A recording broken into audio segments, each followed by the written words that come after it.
Yes, now we are recording the session. Great. Yes. So now देखिए 3D Max को थोड़ा simply लेते हैं, यानी कि हम लोग ये जो सारी अंदरूनी चीजें हैं इसको एक एक करके देख लेते हैं।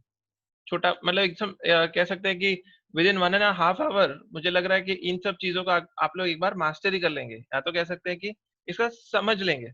All of you must be having some problem right whenever you are setting to use V-Ray. आपको ये सेटिंग्स के अंदर थोड़ा डिफिकल्ट हो जाएगा कि कहाँ जाए क्या करें। Is it? किसी ने ट्राई किया होगा, किसी को ऐसा प्रॉब्लम आया है कि आपको समझ में नहीं आ रहा है कि कौन सी चीज क्या करती है? May I know? यस।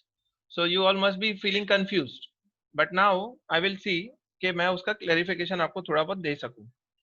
तो देखिए शुरुआत करेंगे।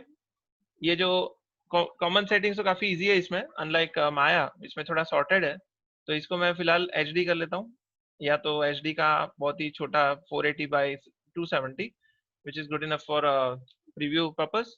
अभी ये आता है इसमें authorization and about V-Ray is not necessary. Frame buffer के अंदर you need to switch on this frame buffer, built in frame buffer. Frame buffer का मतलब जो अपना आर्नोल्ड रेंडर व्यू अलग होता है और माया का रेंडर प्रीव्यू अलग होता है, राइट? माया का रेंडर व्यू अलग होता है और आर्नोल्ड का रेंडर व्यू अलग होता है।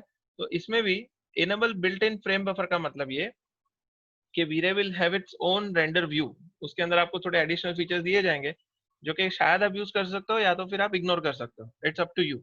लेकिन it's better to render it in frame buffer के अंदर ताकि उसका ऑप्टिमाइजेशन ठीक से हो सके। Your V-Ray will work better with this enable built in frame buffer. और सबसे पहली बात, you all need to make sure कि आपका जो ये गामा और एलयूटी है, लुकअप टेबल है, you need to switch it on from customize, preferences, gamma LUT और इनेबल गामा एलयूटी करेक्शन। तो ये गामा यहाँ पे और यहाँ पे ऑन होना चाहिए, ठीक है? ये आपको इनेबल होना चाहिए, ठीक है? अदरवाइज प्रॉब्लम हो जाएगा। So make sure that you are switching. आप जब मैक्स कभी रिस्टार्ट करते हो या री इंस्टॉल करते हो तो आपका ये चीज ऑफ हो जाती है। तो switch on this gamma LUT and enable gamma LUT correction. Okay, उसके बाद आता है आपका ये जो रेजोल्यूशन और ये सब तो ठीक है, this is all not that much necessary. लेकिन कभी क्या होता है ना कि आप कभी एलिमेंट्स निकालते हो, sometimes you you take out render channels, यानी आप ये जो एलिमेंट्स यहाँ से आप सिलेक्ट करते हो, तो if you want to save the element separately, तो इसके अंदर आप ये पाथ दे सकते हो, सेपरेट रेंडर चैनल्स, राइट? तो ये आरजीबी, ब्यूटी, इसका अल्फा, ये सब अलग से आपको एक इमेज बना के दे देगी। So you need to switch on this. V-Ray raw image file भी है जिसके अंदर बिना कंप्रेशन के आपको ये वीरे रॉ इमेज मिल जाएगा। So this is regarding saving your V-Ray file, यानी आपकी जो इमेजेस है वो आपकी ब्यूटी तो यहाँ से सेव हो ही जाएगी रेंटर आउटपुट से, लेकिन वीरे के भी अंदर भी आपका जो वो चैनल्स है, आप अगर EXR में करते हो तो पूरा एक ही फ्रेम के अंदर वो सेव हो जाएगा। EXR will have all these different channels जो कि आप न्यूक में जाके प्रवीण सर आपको बताएंगे कि वो सारा कुछ जो है आपका सेव हो जाएगा EXR के अंदर। It will contain all the information. लेकिन अगर आप सेपरेट करना चाहते हो एक एक pass, so then you can save it as this separate render channels, और इसके अंदर आपको पाथ दे देना है। ये भी हम एक बार प्रैक्टिकली देख लेंगे how does it work. Displacement, now this is global switches. Okay, global switches का मतलब ये कि यहाँ से आपको पूरा जो सीन का जो ओवरऑल एक कंट्रोल होता है, यानी कि मैं चाहूंगा कि भाई ये अपना डिस्प्लेसमेंट दिखे ही नहीं, राइट? यानी अगर किसी टेक्सचर के अंदर डिस्प्लेसमेंट है और आपको इसको नहीं देखना है तो आप यहाँ से ऑफ करोगे तो पूरे सीन के अंदर से डिस्प्लेसमेंट चला जाएगा, ठीक है? मैं आपको एग्जांपल दिखा देता हूँ। सपोज मैं इस ये जो प्लेन है इसके ऊपर डिस्प्लेसमेंट लगाता हूँ। डिस्प्लेसमेंट मतलब उसका जो ये ज्योमेट्री है वो काफी हद तक ऊपर नीचे हो जाएगी, राइट? ये देखिए, ये जो इसका डिस्प्लेसमेंट लगाने से इसका नॉइजीनेस बहुत बढ़ गया है। इसका 10 की जगह 100 की जगह पे 10 करता हूँ। When I render it, so अगर डिफॉल्ट लाइट ऑफ है तो कुछ होगा नहीं। So now let us enable the default light. इसका हम लोग एक डोम लाइट लगा देते हैं just for a preview purpose. V-Ray light, dome light, okay. थोड़ा टाइम बढ़ जाएगा। Okay, it is looking too bright, और थोड़ा डिस्प्लेसमेंट बढ़ाते हैं।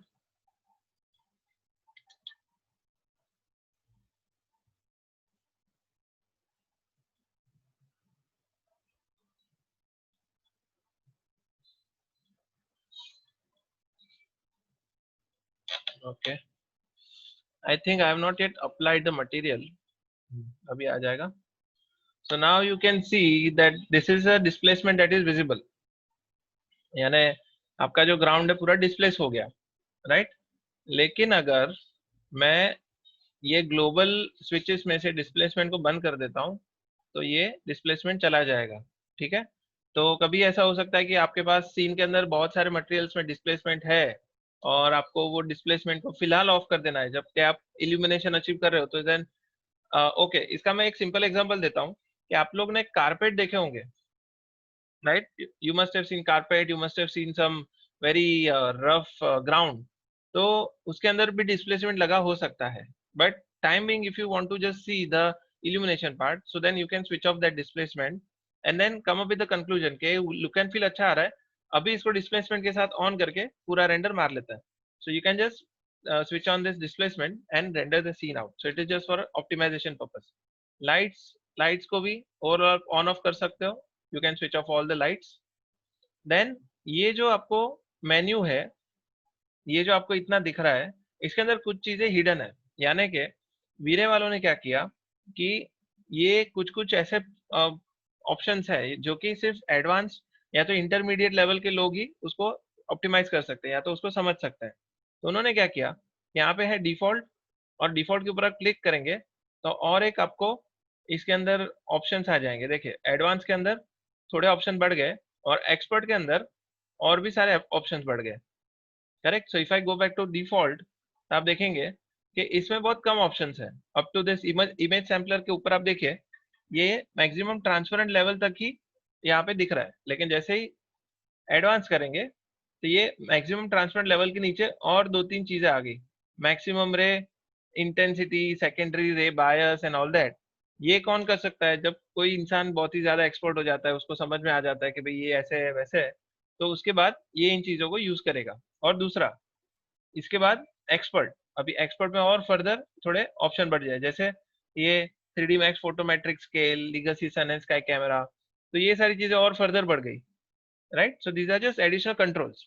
तो मैं कहूंगा कि हम लोग इसको डिफॉल्ट की जगह पे एडवांस करते हैं, will keep it in the middle, हम लोग मीडियम तक जाएंगे, राइट।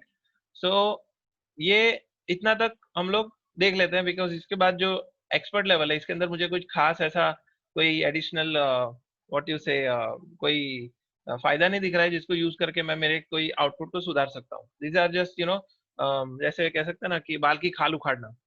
मैं कह रहा हूँ नॉट नेसेसरीली सब लोग बोले, लेकिन मेरे ख्याल से कुछ चीजें इसमें अननेसेसरी है, ठीक है।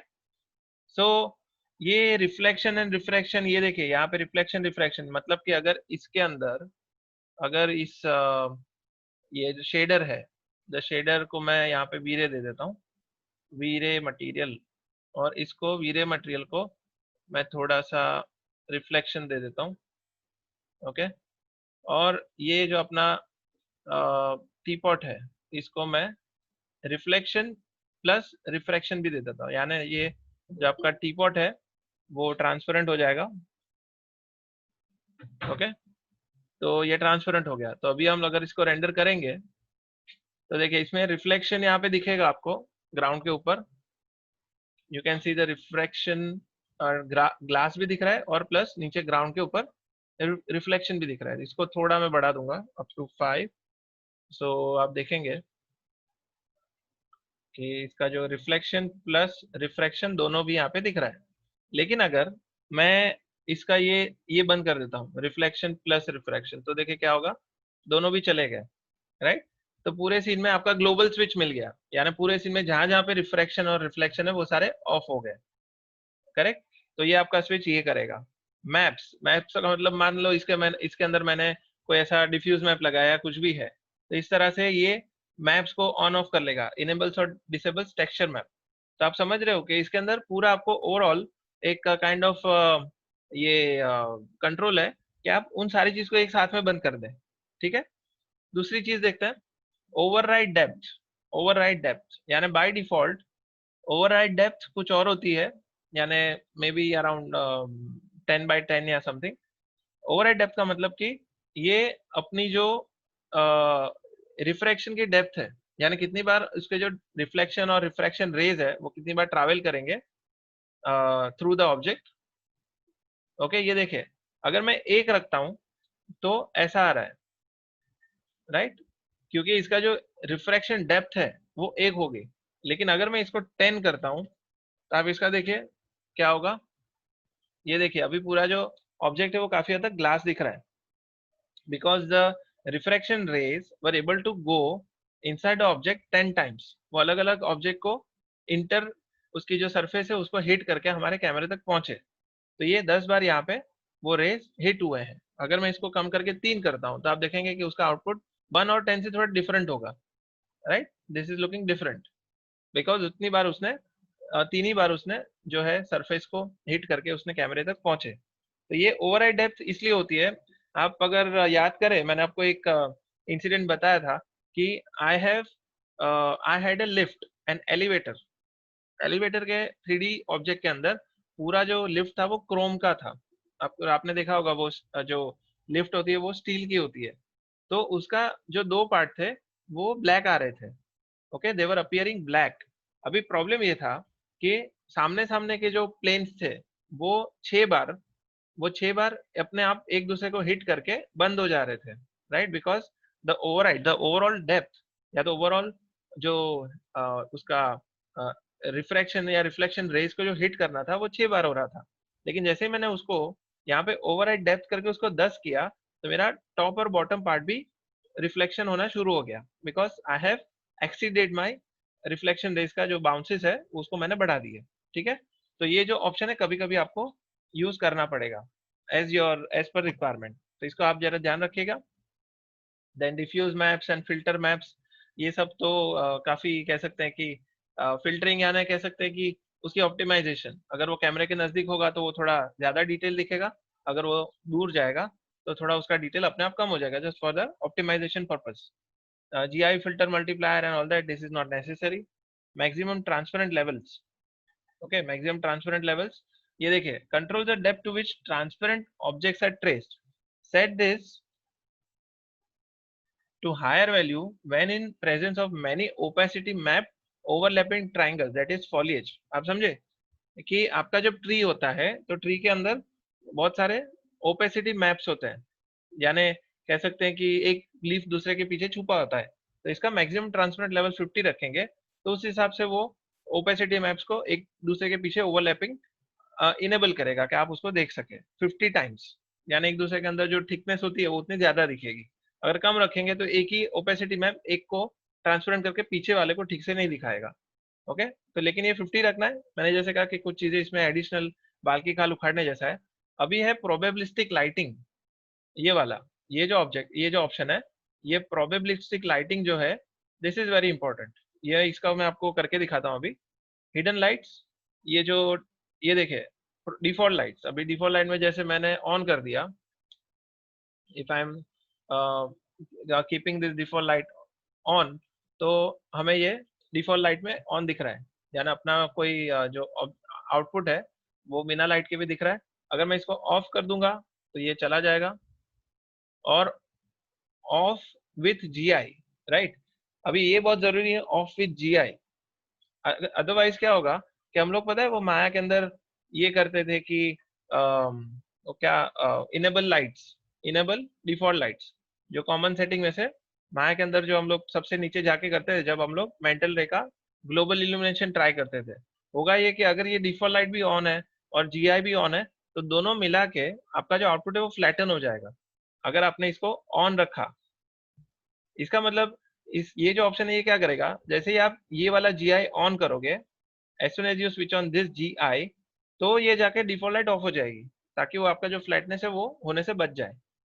तो ये जो ऑप्शन है काफी इंपॉर्टेंट है, ऑफ ही जीआई, यानी कि जब तक आप जीआई ऑन नहीं कर रहे हो तब तक डिफॉल्ट लाइट ऑन रहेगा। Okay, as soon as you are not using GI तब तक ये ऑन रहेगा, लेकिन जैसे ही आप जीआई को ऑन कर दोगे तो डिफॉल्ट लाइट ऑफ हो जाएगी और जीआई ऑन हो जाएगा। तो अभी आपको जो ये लाइट दिखी ये जीआई की है, जो कि फिलहाल है ही नहीं। और जीआई क्यों नहीं है इसका भी मैं आपको रीजन 1 मिनट में बताता हूँ। पहले हम लोग डायरेक्ट लाइट का देख लेते हैं, बाद में इनडायरेक्ट पे आएंगे, ठीक है। तो ये जो प्रोबेबिलिस्टिक लाइट्स है, ये थोड़ा एक नया फीचर है जो कि वीरे वालों ने इंट्रोड्यूस किया है फ्रॉम आई थिंक 3.3 और 3.4 ऑनवर्ड्स, 3.2 या 3.4 ऑनवर्ड्स। तो देखिए इसमें क्या होता है कि मान लो कि इसको मैं ऑब्जेक्ट को थोड़ा ओपेक कर देता हूँ। I will make this object opaque. अभी तक सबको किसी को कोई खास इश्यू है, as in is anybody having any kind of confusion? कोई ऐसी कोई चीज है जो ऊपर से गई? बिकॉज ये जो समझाने वाला हूँ ये आपको लाइफ लॉन्ग तक जो है जरूरत पड़ेगा। तो एनी मेजर इश्यू या तो डाउट एनीबडी हैज? ओके, ठीक है। तो वैसे भी मैं ये रिकॉर्ड करके आपको भेज दूंगा ताकि इनकेस अगर आप कुछ मिस आउट कर गए हो तो आपको इजी हो जाए, ठीक है। तो ये मैं अपने जो टीपॉट को थोड़ा इल्यूमिनेट कर रहा हूँ। नाउ सपोज मेरे पास बहुत सारी पॉइंट लाइट्स है, वीरे वीरे लाइट एंड स्फीयर लाइट, और मैं छोटी छोटी लाइट्स को यहाँ पे रेंडर करता हूँ, ठीक है। और दूसरा ये करता हूँ कि देखिए इसके अंदर मैं जब रेंडर कर रहा हूँ तो ये आप देखेंगे यहाँ पे it is a ongoing process. ये देखिए ये रेंडरिंग बंद नहीं हो रहा है। Now anybody knows this reason? ये जो रेंडरिंग जो चले जा रहा है चले जा रहे हैं, प्री पास बता रहा है। किसी को आइडिया है, किसी ने अगर वीरे यूज किया है तो? एनीबडी? ओके। देखिए अपना जो आर्नोल्ड रेंडर व्यू है उसमें आपने देखा होगा कि एक प्रोग्रेसिव आउटपुट आता है, राइट। प्रोग्रेसिव यानी कि आप जैसे ही कुछ चेंजेस करोगे, आपने मान लो कि इंटेंसिटी को 1 से 3 किया, तो आर्नोल्ड रेंडर व्यू में वो पहले एकदम धुंधला सा आपको दिखेगा। पहले आपको ऐसा दिखेगा कि बहुत ही ज्यादा ग्रेन्स है, और उसके बाद धीरे धीरे धीरे करके वो रिफाइन होना शुरू हो जाता है, करेक्ट। उसकी क्वालिटी सुधरती है। तो वैसे ही वीरे के अंदर भी ये प्रोग्रेसिव नाम का रेंडरर है। ओके, ये प्रोग्रेसिव नाम का यहाँ पर रेंडरर है जो कि आपका जो इमेज है उसको ओवरऑल जीपीयू के थ्रू रेंडर करना शुरू कर देगा। It will be giving you a whole image जो कि धीरे धीरे करके रिफाइन होती जाएगी, and eventually you will get an output which is kind of what you say, जो कि अच्छा इसका रिफाइन हो जाएगा। यानी अगर मैं इसको देखे इसका रेंडर टाइम अगर यहाँ पे 1 मिनट है, 1 मिनट का अगर मैं चेंज करके इसको 5 मिनट करता हूँ, तो ये जो आउटपुट है ये कॉन्स्टेंटली यहाँ पे रेंडर होते जाएगा अप टू 5 मिनट्स, राइट। इसका कट ऑफ टाइम नहीं है, it does not have a cut off time. ये देखिए यहाँ पे चलते ही रहेगा। तो इसका मतलब ये कि प्रोग्रेसिव में आपका जो आउटपुट है वो एक पॉइंट तक रिफाइन होते जाएगा, और आपको उसका इवेल्युएशन थोड़ा स्पीडी हो जाएगा कंपेयर टू बकेट। क्योंकि आप बकेट में करते हो तो क्या होता है कि आपका पूरा सीन ब्लैक हो जाता है, और उसके बाद आपको एक बॉक्सेस जो आते हैं वो पूरे सीन को रिफाइन करता है। ये प्रोग्रेसिव और बकेट के अंदर ये वाला डिफरेंस है, ठीक है। तो ये बेसिकली प्रोग्रेसिव मतलब आर्नोल्ड रेंडर व्यू वाला रेंडर प्रोसेस, और बकेट यानी आप जब फाइनली माया के अंदर जो आर्नोल्ड को फाइनल आउटपुट देते हो where everything is being done in a square square form, हर चीज स्क्वायर में ऐसे रिफाइन होती जाती है and gives you clear output. तो ये बकेट वाला जो है हम लोग स्टार्टिंग से बकेट पहले यूज करते थे, लेकिन अभी बाद में इन्होंने जीपीयू और ये सब यूज करके जो प्रोग्रेसिव आउटपुट दिया है ताकि आपका जो आउटपुट है वो काफी हद तक फास्ट दिखना शुरू हो जाए, ठीक है। तो ये बकेट और प्रोग्रेसिव के अंदर ये डिफरेंस है। Yes, so now let me show you what the probabilistic light does।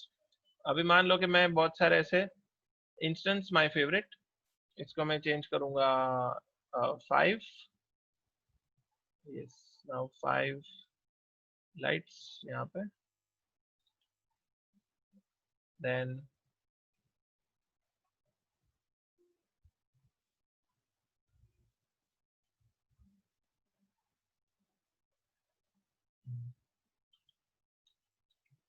Okay.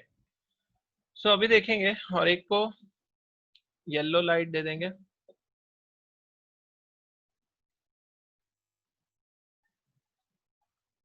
और इसका जो विजिबिलिटी है वो भी ऑफ कर देंगे। So now let us see what happens।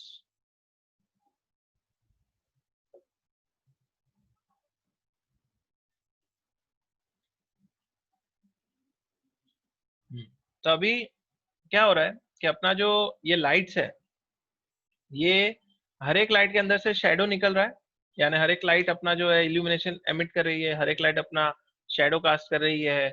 और कह सकते हैं कि अपना इंडिविजुअल एक कैलकुलेशन है। Correct? All of you need to understand this.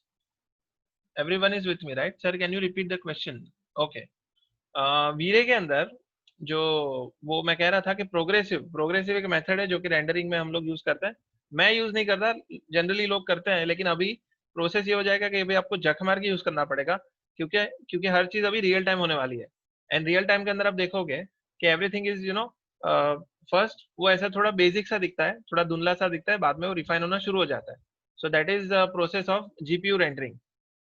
जैसे ही चेंज किया, थोड़ा उसमें नॉइजी रिजल्ट आना शुरू हो गया, और बाद में वो रिफाइन होना शुरू हो गया। So that we call it as progressive rendering, यानी धीरे धीरे करके प्रोग्रेस होके वो अच्छे से अच्छा होते जाता है। ठीक है? तो ये जो मैंने अभी किया, इसका देखिए टाइम कितना हुआ, 1 मिनट और 11 सेकेंड। ठीक है? इसका टाइम है 1 मिनट और 11 सेकेंड। लेकिन अगर मैं प्रोबेबिलिस्टिक लाइटिंग करता हूँ, if I am switching on this probabilistic lighting, तो आप देखिए अभी क्या होगा। इसको हम लोग नोट करेंगे 1 मिनट एंड 11 सेकेंड। और प्रोबेबिलिस्टिक लाइट को मैंने यहाँ पे ऑन किया है, और मेरी लाइट्स के नंबर्स कितने हैं टोटल? टोटल नंबर है आई थिंक अराउंड 36 या 36 के ऊपर है। ठीक है? तो अभी हम लोग रेंडर करके देखेंगे प्रोबेबिलिस्टिक लाइट ऑन करके कि कितना फर्क पड़ता है।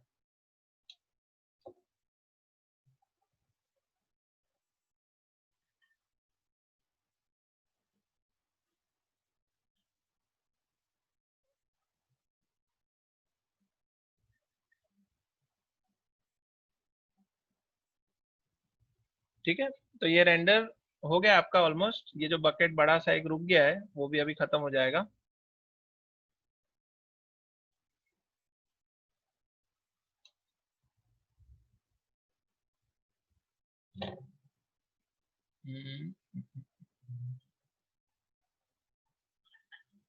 ओके। तो देखिए इसका जो डिफरेंस है वो काफी ज्यादा है। यानी उसने लिए थे 1 मिनट और 11 सेकेंड, और इसने लिया है 40 सेकेंड। लेकिन आपको आउटपुट के अंदर कोई फर्क नहीं दिखेगा। Correct? You will not see any difference in the output. Now all of you have seen this. सब लोग ने डेमो देखा, राइट? यस। ओके। तो इसको मैं थोड़ा थोड़ा मैं इसको जो है इसको मैं थोड़ा एक्सप्लेन करना चाहूंगा कि आप समझ लो कि आपका पूरा जो है दिवाली है, और दिवाली के अंदर आपका बहुत सारे वो सीरीज कहते हैं, या तो फिर उसको जो हम लोग उसको क्या कहते हैं, वो जो गार्लैंड्स लगाते हैं लाइट्स के। तो हो ये रहा है कि आपको एक एक लाइट का उसके अंदर इल्यूमिनेशन नहीं आ रहा है, आपको सारी लाइटें मिलके एक काइंड ऑफ इल्यूमिनेशन मिल रहा है। राइट? या तो आप कहेंगे कि कोई स्टेयरकेस है, कोई स्टेयरकेस के ऊपर एक एक जो उसका जो ये रॉड है, या तो कह सकते हैं उसका जो हैंड रेल है, हर एक फीट के ऊपर, या तो हर एक ऑल्टरनेट फीट के ऊपर आपको एक लाइट लगी होगी। तो आप सोचिए कि अगर आपको ऐसा कोई सीन बनाना है जिसमें आपको वो जो लाइट्स है उसका इल्यूमिनेशन आपको कैरेक्टर भी दिखाना है, या तो वो सीन के अंदर दिखाना है, तो आप क्या करोगे कि आप बहुत सारी लाइट लगाओगे, और उसके बाद उसका एस्टिमेशन आप उसके अंदर रखोगे। एस्टिमेशन का मतलब ये कि आपको चाहिए कि एक ग्रुप हो जाए, 10 लाइट का ग्रुप हो जाए, जो कि 10 लाइट मिला के एक लाइट बना के आपको उसका कैलकुलेशन गिना जाए। समझ गए? यानी 100 लाइट है, तो 100 लाइट में आप क्या बोलोगे, अरे यार ये जो 10 लाइट है ना, इसका इल्यूमिनेशन काइंड ऑफ सिमिलर ही आ रहा है, तो इसको हम लोग कंबाइन करके एक लाइट बनाते हैं, और उसका शेडो कैलकुलेशन और उसके जो बाकी के रे ट्रेसिंग है, वो सब एक लाइट के हिसाब से हो, ना ही कि इंडिविजुअल लाइट के हिसाब से, जो कि कंबाइन में 10 लाइट हो सकती है। So instead of 10 lights, you are making it probabilistic कि हाँ प्रोबेबली 10 लाइट मिला के ऐसा कोई इल्यूमिनेशन मिलता होगा। तो उसका जो शेडो कैलकुलेशन है, वो instead of 10 lights it is calculating 1 light only.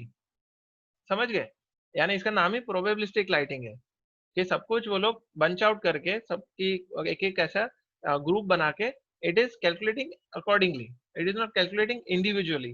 ठीक है? तो अगर मान लो ये हमने 16 लाइट्स की थी, यानी हो सकता है कि इसने 16 लाइट का ऐसा गिना होगा कि हमारे 40 लाइट है, तो 16 16 का दो बंच बना दिए होंगे, तो उस वजह से अपना जो जो ये कह सकते हैं कि जो कैलकुलेशन था या जो टाइमिंग था वो काफी कम हो गया।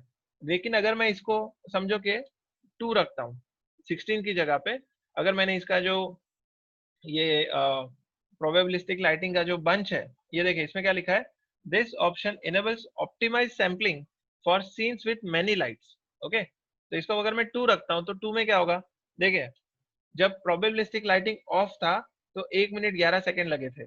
जब मैंने प्रोबेबिलिस्टिक लाइटिंग ऑन करके यहाँ पे 16 रखा तो 40 सेकेंड हुआ था। हम लोग इसका एक काम करते हैं, नोट डाउन कर लेते हैं और क्वालिटी भी हम लोग रख लेते हैं, ठीक है। Now this is the output with your probabilistic lighting 16। इसके बाद इसको ऑफ करके फिर से एक बार रेंडर कर लेते हैं और इसका नोट डाउन भी कर लेते हैं, ओके, ताकि ये थोड़ा नोट करने में इजी हो जाए। Probabilistic lights off, 1 minute,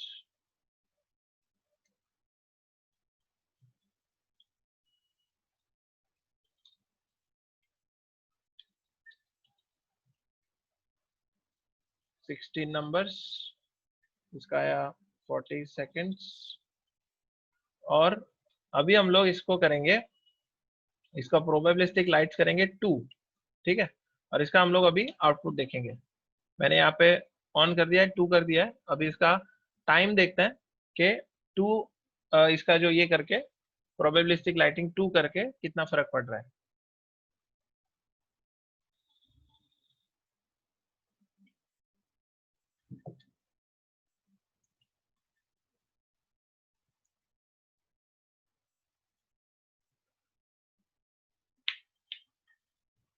ठीक है, तो इसका देखिए 23 सेकेंड्स हो गया, काफी। इसने 16 उसने ऐसे रखा था कि 16 मतलब ज्यादा आप जितना रखोगे आप उसका ज्यादा लाइट्स को कंसिडर कर रहे हो, और अगर आप कम लाइट्स रखोगे तो वो कम उसका जो है लाइट को कंसिडर करेगा, ठीक है। सो it is only taking 2 lights at a time and giving you this output. आप देख सकते हैं कि अगर आपने ऑफ किया तो आप इसको रेंडर करोगे 1 मिनट और 11 सेकेंड में, और अगर आपने इसको 2 रखा तो आपका जो आउटपुट है वो उस हिसाब से सिर्फ 2 लाइट को उसने कंसीडर करके सारा कुछ आउटपुट दे दिया। सी इसके अंदर और फर्दर आपको एक्सप्लेनेशन चाहिए होगा, so may be you can just you know as in there are lots of videos and lots of text, या तो इसकी वो कह सकते हैं कि इसकी थियरी है जो कि आप कभी भी रिफर कर सकते हो। बट आई वुड से कि तकलीफ ये है कि कभी ये प्रोबेबिलिस्टिक लाइट ऑन करेंगे और इसके अमाउंट बहुत ही कम रखेंगे, नंबर्स बहुत ही कम रखेंगे। Okay, now how come this is rendering in 36 seconds, what did I do wrong. मैंने कुछ तो यहाँ पे किया है जिससे ये 36 सेकंड में होने लगा। Then why did it take 1 minute and 11 seconds earlier, let us C.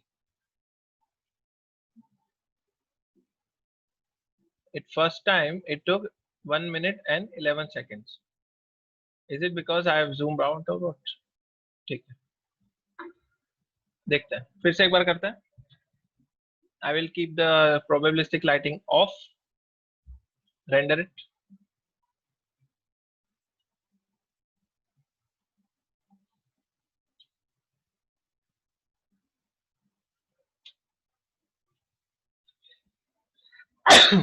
Sorry.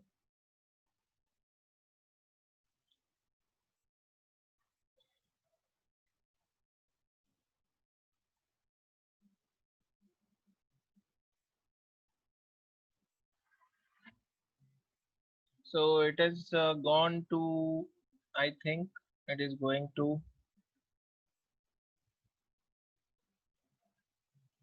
36 seconds, I believe. नहीं, 36 से ऊपर चला गया। 40, 41, 42,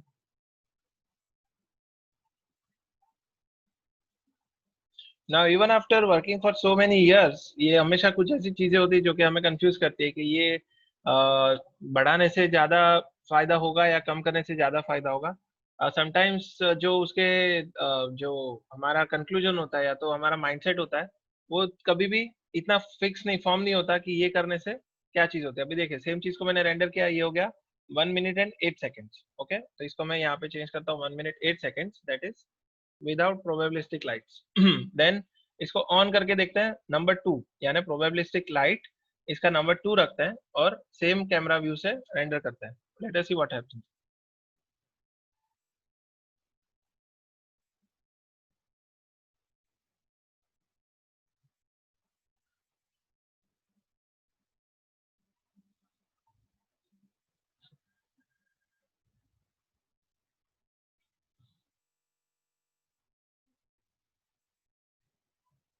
ओके, तो ये हो गया 24 सेकंड में।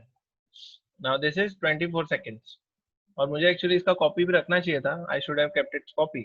और प्रोबेबिलिस्टिक लाइट्स मैं 16 रखूंगा, तो 16 रखने से क्या आएगा डिफरेंस, इसका ये हो गया 24 सेकंड्स।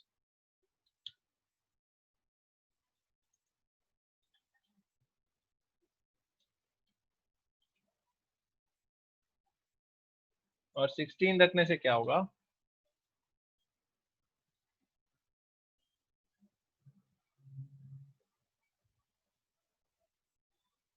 16 का जा रहा है अप टू 25, 26, 27, 28, 29, 30, 35। ओके, तो ये हो गया 38, 38। ठीक है, तो इसको आपका फर्क दिख रहा है कि किस तरह से इसका लाइटिंग का ऑप्टिमाइजेशन होगा। तो देखिए, आप जब भी अभी कोई बड़ा सीन करें, आप इंटीरियर का कोई सीन करें, तो आपको लगेगा कि आपके सीलिंग के ऊपर बहुत सारी लाइट्स है। ठीक है, आपके सीलिंग के ऊपर कम से कम ऐसे 25-30 लाइट्स है, जो कि कॉमन है, जिसका इंटेंसिटी और इल्यूमिनेशन काफी कॉमन है।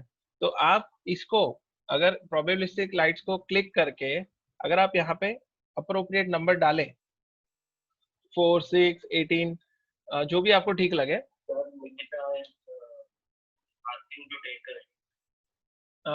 उसका इनविटेशन नहीं मिल रहा है, I am not getting an invitation, ask her to send an invitation. Invite, shall I invite her? Invite इसमें से कैसे करते हैं? Nikita, Nikita has actually joined us, right? I have seen her coming. Okay, Nikita Sharma, is it? Ask her to send an invitation again, and I will let her in. I'll. Sir, I got it. Okay, fine, fine.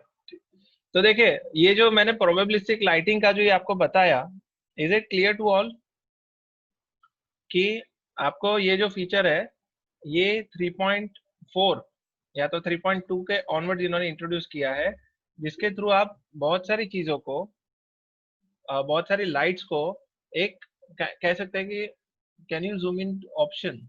Okay, Arshad is asking for zooming in. Zooming इन का थोड़ा तकलीफ है, because मेरा screen ये कह सकते हैं कि I will not be able to maximize it. I think एक ऑप्शन होता था जिसमें हम लोग जो ये चेतल सर करते थे, let me just see, Windows 7 में वो जो जूम इन का ऑप्शन है, I just check. Yes, magnifier. Windows 7 magnifier. Uh, ease of access, accessories, all program accessories.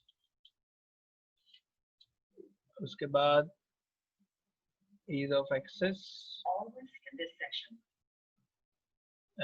Click on the start magnifier. Okay. ये जो ऊपर का विंडो है, ये अपने को मिल गया है। Okay,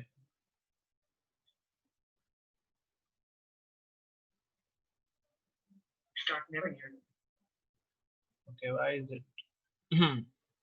Or use the plus and minus button to adjust the amount of magnification.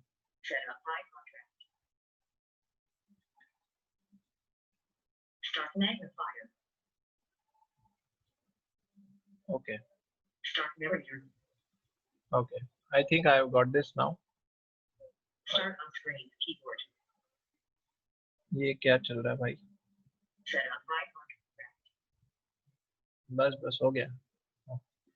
ये आंटी बोल रही थी। Okay, no problem. तो सभी को आइडिया आ गया ये?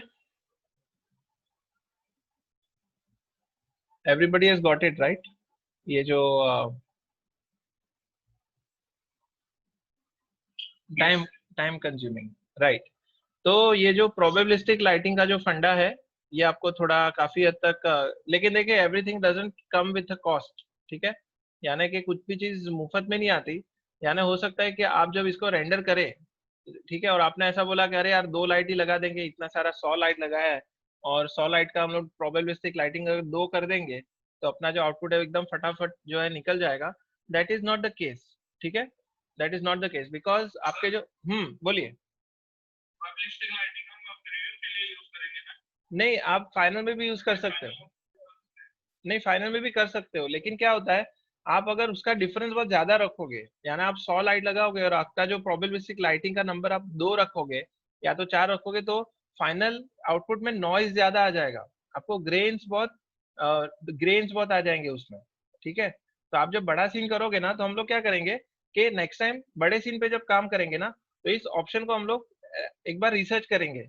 हम लोग इसका प्रॉपरली इवेल्युएट करेंगे कि कौन सी चीज कितना एफिशिएंटली हम लोग उसको टाइम बचा के इसको यूटिलाइज कर सकते हैं, ठीक है? तो ये टीपॉट और इसके अंदर आपको पता नहीं चलेगा इसका एक्चुअल जो फायदा नुकसान है, आपको जब पता चलेगा जब आप उसको बड़े सीन पे काम करोगे, ठीक है? और मैंने जहां तक देखा है, उसको बहुत ही ज्यादा कम रखते हैं तो उसके अंदर ग्रेन्स आ जाते हैं, नॉइज आ जाता है, ठीक है? तो इसके लिए we'll have to optimize it. हमें उसका एक मिडिल लेवल देखना पड़ेगा कि कितना करने से क्वालिटी भी आ जाती है और उसका टाइम भी कंसिडरेबली रिड्यूस हो जाता है, ठीक है? So that is the core reason behind using the probabilistic lighting. Okay, so getting back, yeah, so getting back to our scene, ठीक है? तो ये probabilistic lighting का तो सबको पता चल गया कि ऑफ करने से तो बहुत ही ज्यादा टाइम लेता है, ऑन करने से अगर आप बहुत कम नंबर रखोगे तो जल्दी रेंडर होगा, लेकिन जितना आप नंबर ज्यादा रखोगे उतना आपका जो क्लैरिटी है वो बढ़ेगी, या तो कह सकते हैं कि उसकी क्वालिटी बढ़ेगी, लेकिन आपका compare to lesser number, greater number आपका टाइम बढ़ा देगा, ठीक है? यानी प्रोबेबिलिस्टिक लाइट 2 रखी थी तो था 24 सेकेंड्स। प्रोबेबिलिस्टिक लाइटिंग जब हमने रखा था तो ये था 24 सेकेंड्स, और 16 रखने से ये हो गया 38 सेकेंड्स, ठीक है? तो ऑफ रखा था तब तो बहुत ही ज्यादा टाइम था, जो कि था 1 मिनट एंड 8 सेकेंड्स, ठीक है? तो हमने एटलीस्ट 50% जितना हमने रिडक्शन कर दिया। भले हम लोग 16 भी रखे तो भी 38 और 1 मिनट और 8 सेकंड के बीच में काफी सारा डिफरेंस है, ऑलमोस्ट 40 सेकंड्स का। At least we have saved this much, ठीक है ना? और आप अगर इसको ध्यान से देखेंगे, मैं यहाँ पे देख सकता हूँ कि यहाँ पे देखिए डेप्थ की थोड़ी सी कमी है। If you notice, this is our 2 number, probabilistic light number 2, और ये है अपना ये 16 नंबर है। तो आप देखेंगे इसके देखिए शेडो काफी शार्प है, यानी शेडो काफी इसमें प्रोमिनेंट है, लेकिन इसके देखिए शेडो थोड़े लूज हो गए, यानी क्वालिटी लॉस हो गया, ठीक है? तो हो सकता है ये सारी चीजें अफेक्ट करे जब हम बहुत ही कम नंबर रखें, तो कुछ कहीं ना कहीं पे हमें कॉम्प्रोमाइज करना पड़ेगा। और बहुत सारी चीजें जब कॉम्प्रोमाइज हो जाती है तब जाके आपका आउटपुट पूरा खराब हो जाता है, राइट? छोटी छोटी चीजें एडअप होके आपके आउटपुट को बिगाड़ देती है। तो इसीलिए हमें हर चीज को एकदम ऑप्टिमाइज वे से यूज करना पड़ेगा। तो ये प्रोबेबिलिस्टिक लाइट अगर मैं इसको मेरे ख्याल से 8 रखता हूँ तो मेरे ख्याल से हमें मिडल आउटपुट मिलेगा, जो कि टाइम भी ज्यादा नहीं खाएगा। यस, ओके, किसी का माइक ऑन रह गया है? Okay, somebody mic is on, okay, ठीक है। तो getting back to the lecture, probabilistic light के बारे में आई होप के काफी सबको क्लैरिटी मिल गई है। अभी ये है don't render final image, okay? ये डोंट रेंडर फाइनल इमेज, इसका भी मैं आपको सिग्निफिकेंस बताऊंगा। इसका मैं जो जरूरत है वो फाइनली दिखाऊंगा जब हम लोग इरिडेंस मैप और लाइट कैस्ट को बेक करेंगे, वो बाद में देखते हैं। इसके अंदर भी आपको दिखेगा रिफ्लेक्शन रिफ्रैक्शन, हमने ये जस्ट देखा अभी, all this we have seen already. कि किस तरह से ओवरऑल आपके पूरे सीन के अंदर ये चीजें काम करती है, reflection, refraction, maps and all that. So मेरे ख्याल से we are through with this part, global switches. Okay, so does anybody have any question regarding this global switches? Okay, ठीक है. So now let us move forward quickly, क्योंकि काफी बाकी सारी चीजें भी है इंटरेस्टिंग वाली जो कि आपको हेल्प करेगी. अभी आता है इमेज सैम्पलर. ठीक है, इमेज सैम्पलर. इमेज सैम्पलर का मतलब ये कि ये जो आपका कितना, किस तरह से आपका जो रेंडर होना है, ये जो फाइनल रेंडर होगा वो किस तरह से होगा, whether it will be type जो है, whether it will be progressive या whether it will be bucket. मैं हमेशा बकेट रखता हूँ because bucket is giving me kind of what you say, उसके अंदर फाइनल आउटपुट मुझे दिखना शुरू हो जाता है, यानी मुझे आइडिया आता है कि कौन सी चीज कब खत्म हुई. प्रोग्रेसिव में क्या होता है कि इतना वो प्रोसेस एक के बाद एक होते रहता है कि ग्रेन्स के बाद थोड़ा क्लियर हुआ, थोड़ा क्लियर हुआ, तो मुझे आइडिया नहीं है कि वो क्लैरिटी फाइनल मुझे कब मिलेगी, यानी आई नीड टू वेट, और उसका टाइम कभी फिक्स नहीं हो सकता. बट बकेट में क्या है, भले वो टाइम लेगा लेकिन आपका वो बकेट जब रेंडर होता है तो it is a final output, यानी आपका उतना पार्ट फाइनली रेंडर हो गया. तो उस वजह से bucket for me is efficient, but some people might prefer progressive also, it doesn't matter. Render mask, render mask का मतलब कि ये जो ऑब्जेक्ट सिलेक्टेड है तो मुझे सिर्फ उसी को रेंडर करना है, तो I can just select this object and when I say render mask that is selected, तो मेरा जो रेंडर आएगा वो सिर्फ उस बकेट को ही रेंडर करेगा. ठीक है, वो इस देखिए बकेट को ही रेंडर कर रहा है, मेरे वो प्लेन को रेंडर नहीं करेगा. Okay, so what it did, और अगर मैं इस प्लेन को सिलेक्ट करता हूँ तो ये प्लेन को ही रेंडर करेगा, ये बकेट, ये जो टीपॉट है उसको रेंडर नहीं करेगा. भले ये बकेट यहाँ पे दिख रहा है, यानी इस क्या कहते हैं कि देखिए ये जो टीपॉट है वो उसके ऊपर दिख रहा है जस्ट बिकॉज ये बकेट उतना बड़ा है, लेकिन ये बकेट की साइज छोटी कर दूं तो देखिए क्या होगा. ये बकेट का मतलब ये स्क्वायर का जो शेप है, साइज है, वो फिलहाल बहुत बड़ी है, तो मैं उसको थोड़ा छोटा कर देता हूँ. बकेट साइज यहाँ पे आपको मिल जाएगी, it is under bucket size. यहाँ पे ही है, dynamic bucket size triangulation,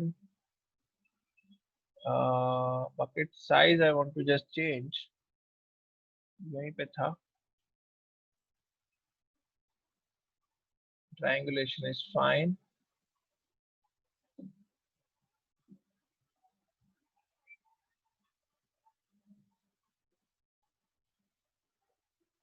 Where is the bucket size? इसका bucket size होता था, yes, bucket image sampler, and इसका जो I think it is on the system में ही था.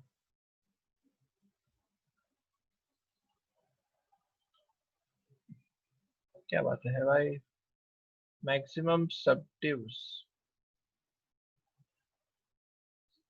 it must be somewhere over here.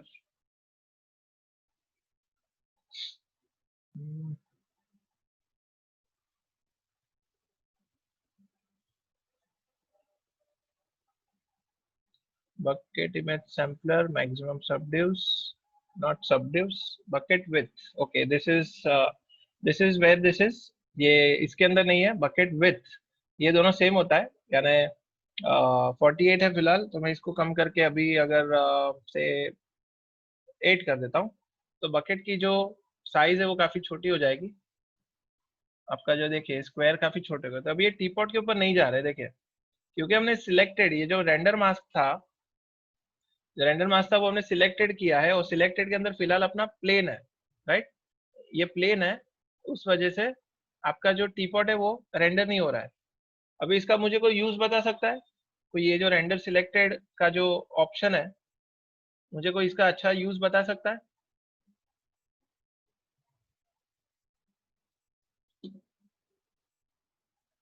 Anybody can tell me?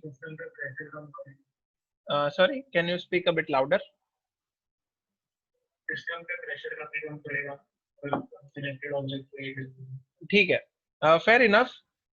मैं थोड़ा आपको ब्रेन को थोड़ा, मैं चाहूंगा कि आप उसको थोड़ा त्रास दें और एकदम प्रैक्टिकल इंडस्ट्री लेवल का, आपका जब आपके ऊपर गन तनी हुई है, आपके फोरहेड के ऊपर किसी ने गन रखा है और बोल रहा है कि मुझे अभी क्या अभी रेंडर चाहिए विथ चेंजेस डिटेल्स, ठीक है। देखिए मैं इसका एक सिंपल रीजन बताता हूँ कि मान लो कि किसी सोफे के अंदर कंपोजिटिंग, ठीक है। अभी मान लो कि मेरा एक क्लाइंट है जिसने मुझे मैंने उसको रेंडर भेज दिया, ठीक है, और उसने कहा कि इसका जो सोफे का कलर है वो येलो का रेड कर दो, राइट। तो अगर उस सोफे के अंदर ही चेंजेस है तो मुझे सारे सीन के अंदर पूरा रेंडर क्यों करूं, जबकि मुझे सिर्फ सोफे के अंदर ही चेंज करना है। मैं क्या करूंगा, सोफे को येलो का रेड कर लूंगा, सोफे को सिलेक्ट करूंगा और सीन को रेंडर पे रख दूंगा। So then what will happen is that only that sofa will get rendered और बाकी का इमेज वैसे के वैसे ही रहेगा, समझ गए। तो पीछे का जो पूरा बैकग्राउंड है वो सेम रहेगा, सिर्फ वो पर्टिकुलर ऑब्जेक्ट चेंज हो जाएगा और उसको मैं फिर से जो है सेव करके क्लाइंट को भेज दूंगा। अग्री। यानी कहीं भी अगर मान लो कि वॉलपेपर चेंज करना है और बाकी सारी चीजें अपने हिसाब से ठीक है, शैंडलियर ठीक है, डाइनिंग टेबल ठीक है, खाने की आइटम ठीक है, तो उन सबके अंदर अपने को टाइम वेस्ट करने की जरूरत ही नहीं है। तो अगर सिर्फ वॉल को ही चेंज करना है तो I just select the wall and then say render selected. तो रेंडर सिलेक्टेड जैसे ही करेंगे तो सिर्फ उतना ही वॉल का पार्ट रेंडर होकर आपको को मिल जाएगा, बाकी किसी के ऊपर भी अपना प्रोसेसिंग वेस्ट नहीं होगा, ठीक है। So that is why this render layer is pretty important. Render mask इसके अंदर हम लोग ने सिलेक्टेड रखा है। बाकी आप ये सारी चीजों को भी R&D कर सकते हो, विच इज काइंड ऑफ मैं कहूंगा कि सेम वे बाल की खाल उखाड़ने जैसा है, लेकिन it's up to you, doesn't matter, ठीक है। और दूसरी एक चीज मैं आपको बताना रह गया, अंडर दिस ग्लोबल स्विचेस यहाँ पे एक ऑप्शन है ओवरराइड मटेरियल, ओके। एक ऑप्शन है यहाँ पे override material under global switches. ये क्या करता है कि आपके सीन में चाहे जो भी मटेरियल हो, इस सीन में चाहे कोई भी मटेरियल हो, लेकिन टाइम बिंग अगर आपने इसको ऑन किया तो वो पूरा एक मटेरियल पूरे सीन के ऊपर अप्लाई होकर बैठ जाएगा, ओके। फॉर एग्जाम्पल इसके अंदर रिफ्लेक्शन रिफ्रैक्शन है, लेकिन मुझे सिर्फ इसका इल्यूमिनेशन देखना है। तो अगर मैं ओवरराइड मटेरियल ऑन करके अगर मैं इसको मैं दे देता हूँ वीरे मटेरियल, ठीक है, तो इसका मतलब ये हुआ कि मेरा ये फिलहाल ओवरराइड मटेरियल है, ये पूरे सीन के ऊपर ये जो मटेरियल दिया ये पूरे सीन के ऊपर बैठ जाएगा। ये देखिए ये पूरा लैम्बर्ट हो गया, करेक्ट, क्योंकि मैंने इस पूरे सीन के ऊपर ये वाला मटेरियल अप्लाइड है। अभी इस मटेरियल को आपको कंट्रोल करना हो तो आप क्या करोगे कि मटेरियल एडिटर में जाओगे और इस मटेरियल को जो सिलेक्टेड था उसको ड्रैग एंड ड्रॉप करके इधर लेके आओगे एंड से इंस्टेंस। इसका मतलब ये कि यहाँ पे जो भी चेंजेस करोगे वो यहाँ पे होंगे, राइट। तो ओके करूंगा तो अभी ये वाला मटेरियल दोनों में कनेक्शन बैठ गया, इसके अंदर और इसके अंदर। So basically you are editing this material through this material editor. तो अगर मैं इसको मान लो कि कोई भी कलर देता हूँ ब्लू या कुछ, तो पूरे सीन में अपने को ये ब्लू कलर का ये शेडर मिल जाएगा। तो अगर आपको मान लो कि देखिए इसका इम्प्लीमेंटेशन बताता हूँ कि for example if you are making a car scene, आपने पूरा कार का रेंडरिंग बना दिया और आपको ऐसा चाहिए कि आपको ऐसा कोई वायर फ्रेम वाला एक रेंडर निकालना है जिसके अंदर पूरा जो सीन है पूरा वायर फ्रेम से ऐसे एक इफेक्ट आ चुकी है। तो मैं अगर इस ओवरहेड मटेरियल को यूज करता हूँ तो आपको ऐसा नहीं है कि सीन फाइल अलग से बनाना पड़े, कि आपने सारे सीन को ऑब्जेक्ट को लिया फिर उसको सिलेक्ट किया उसको एक अलग से मटेरियल अप्लाई किया फिर सेव एज किया, सेव एज करके उस सीन को नाम दिया wire frame dot E what ever.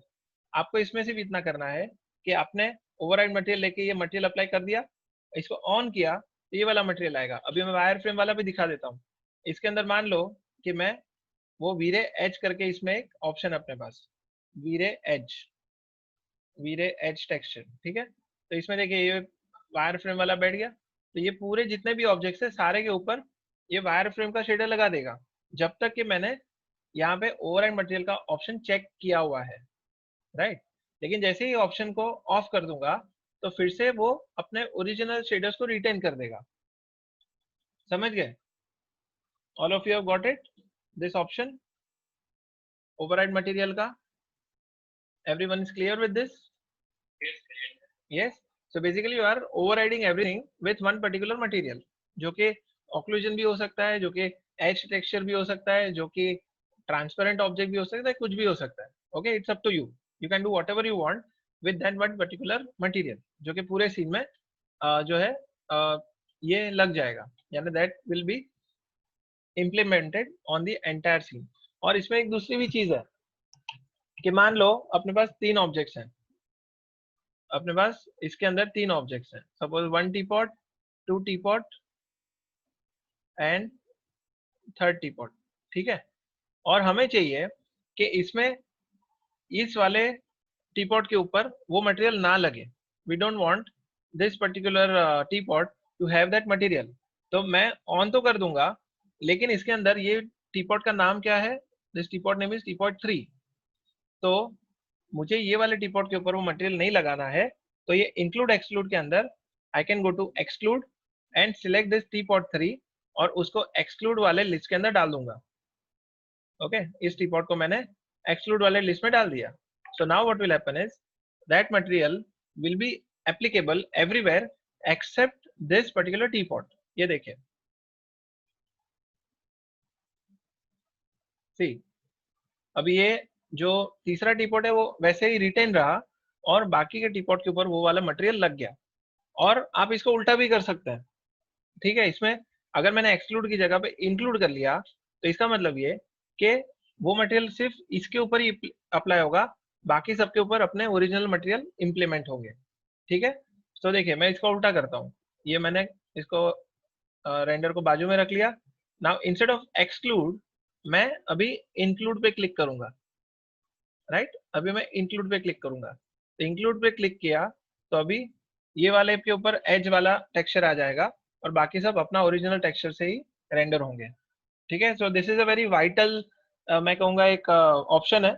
तभी आपको सिर्फ इल्यूमिनेशन देखना है, आपको रेंडर के टाइम पे वो एक स्टाइलाइज्ड लुक एंड फील होता है, जिसमें आपको ट्रांजिशन दिखाना है कि पहले बिना टेक्सचर का आपका इंटीरियर ऐसा था और आपका टेक्सचर के साथ में शेडिंग के साथ में ऐसा इंटीरियर हो गया. तो ये एक सिंपल ऑप्शन से आप वो बहुत ही फास्ट, बहुत ही क्विकली उस चीज को आराम से कर सकते हो, ठीक है.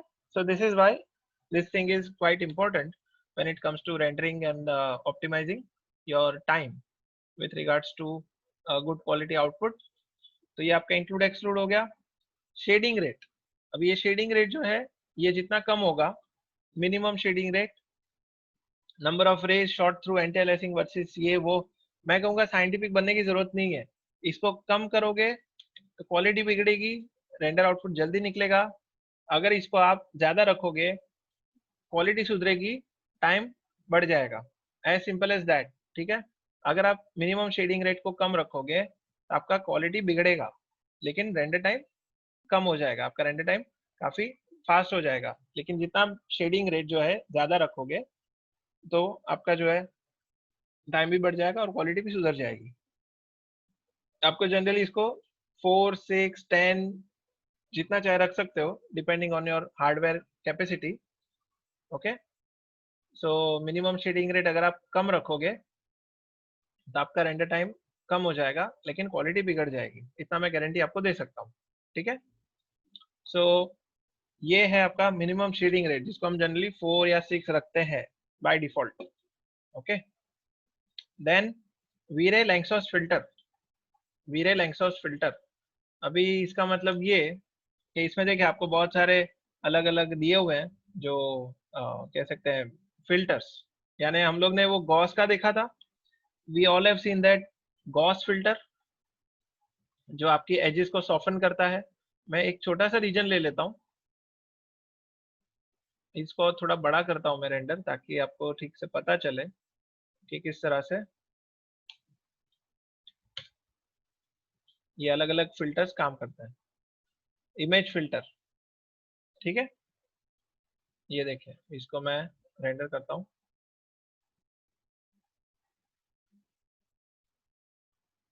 तो इफ यू नोटिस, हम लोग इतने ही पार्ट को ज्यादा बड़ा में करते हैं, 1280 1920 में करता हूँ, इतना रीजन रेंडर करता हूँ, ठीक है.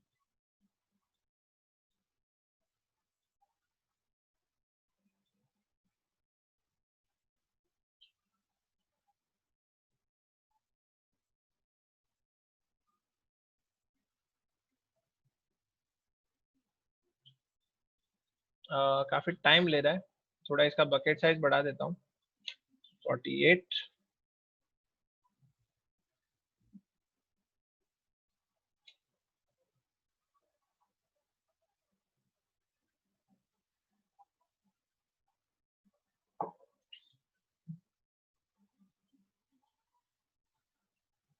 Now it is taking time because of lots of point lights above it.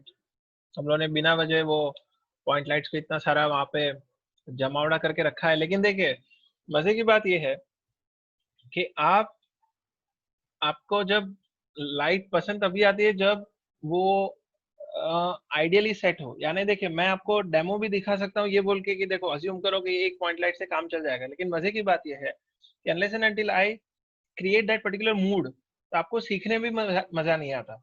यानी ये एक मैं फ्रस्ट्रेशन समझ सकता हूँ कि स्टूडेंट्स कहते हैं कि सर वो आप हमेशा स्फीयर पे आप काम करके दिखाते हो, आप हमेशा टीपॉट पे काम करके दिखाते हो, लेकिन मैं ट्राई करता हूँ कि वो स्फीयर और टीपॉट भी ब्यूटीफुल लगे किसी तरह से, ताकि हम लोग का दोनों भी पर्पज सॉल्व हो जाए कि बेसिक का बेसिक में भी समझ में आ जाए और जो जो टाइम है अपना रेंडर टाइम है वो भी कम हो जाए।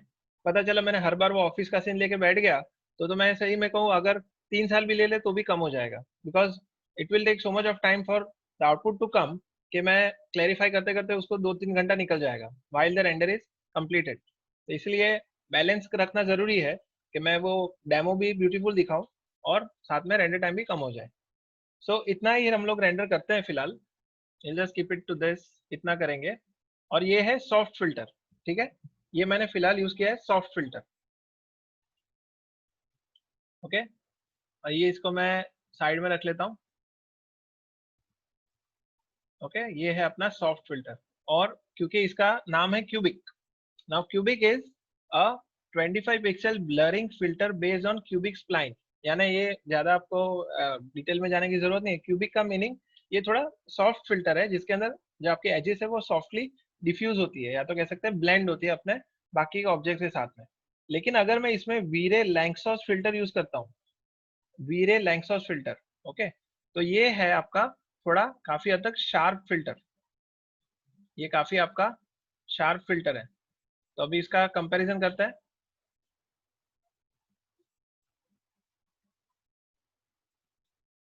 इसका आपको आउटपुट में थोड़ा सा काफी हद तक बहुत ही माइन्यूट डिफरेंस रहेगा, लेकिन जब ओवरऑल सीन निकलता है तो आपको एक अजीब सा एक ये दिखता है, कह सकते हैं कि डिफरेंस दिखता है।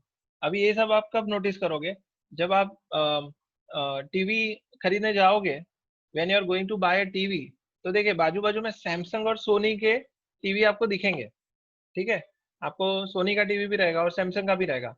तो आप क्या कहोगे, यार सोनी का किसी हिसाब से ना कुछ तो बेटर है, इसमें कुछ तो गड़बड़ है, ठीक है। आप सैमसंग का देखोगे कलर्स भी अच्छे हैं, ब्राइटनेस भी अच्छी है, सोनी का भी देखोगे उसमें भी कलर्स अच्छे हैं, उसमें ब्राइटनेस अच्छी है, लेकिन जो पिक्सल के अंदर माइक्रो पिक्सल के अंदर हम लोग का जो नोटिस और ऑब्जर्वेशन होता है, उस वजह से वो चीज को हम या तो अच्छी उसको प्रिफर करते हैं या तो उसको रिजेक्ट करते हैं, राइट। तो ये जो माइक्रो पिक्सल का जो डिफरेंस है वो इन इमेज फिल्टर्स के अंदर आपको दिखाई देगा कि अगर आप वीडियो लैंग्वेज रखोगे तो आपका जो सब डिवीजन है वो काफी हद तक स्ट्रांग हो जाएगा, यानी बहुत ही ज्यादा एग्रेसिव हो जाएगा। और बाकी का जो वो क्यूबिक है या तो फिर गॉस है, उसके अंदर जो उसका ब्लरिंग है वो काफी सॉफ्ट हो जाएगा, तो उसकी एजेस आपको थोड़ी सी डिफ्यूज दिखेगी और इसके अंदर जो एजेस एकदम क्रिस्टल क्लियर और शार्प दिखेगी, ठीक है। तभी इस दोनों का डिफरेंस देख लेते हैं थोड़ा सा, जो कि बहुत ही माइन्यूट लेवल का होगा, लेकिन बड़े लेवल पे आपको पता चलेगा कि कितना आपको फर्क पड़ेगा उससे। ये देखिए, ये है और ये है अपना। Now this is your Gauss filter, ये अपना क्यूबिक है। सो इफ यू नोटिस मैं इसका जूम कितना कर दूं, अच्छा 4:1, और इसका भी कितना है जूम इन 100%, और इसका I think 100%। This is okay 200%, या 200% इज फाइन। सो अगर कोई ऐसा पार्ट देखे, हाँ देखिए हाइलाइट्स के अंदर ही आपको थोड़ा बहुत इसमें शार्पनेस दिखेगी, इसके अंदर शार्प है हाइलाइट्स और इसमें ब्लर हो गई है, ठीक है। इसको थोड़ा ऊपर नीचे रखते हैं। So if we notice the highlights, इसकी हाईलाइट स्ट्रॉन्ग है और इसकी हाईलाइट काफी ब्लरी है। तो ऐसा छोटे छोटे जो कुछ पार्ट्स होते हैं जिसके थ्रू आपको इमेज फिल्टर यूज करना है। इमेज फिल्टर मैं कैटमल रॉम यूज करता हूँ जिसमें पार्ट सॉफ्टनेस होती है और पार्ट हार्डनेस होती है, ठीक है।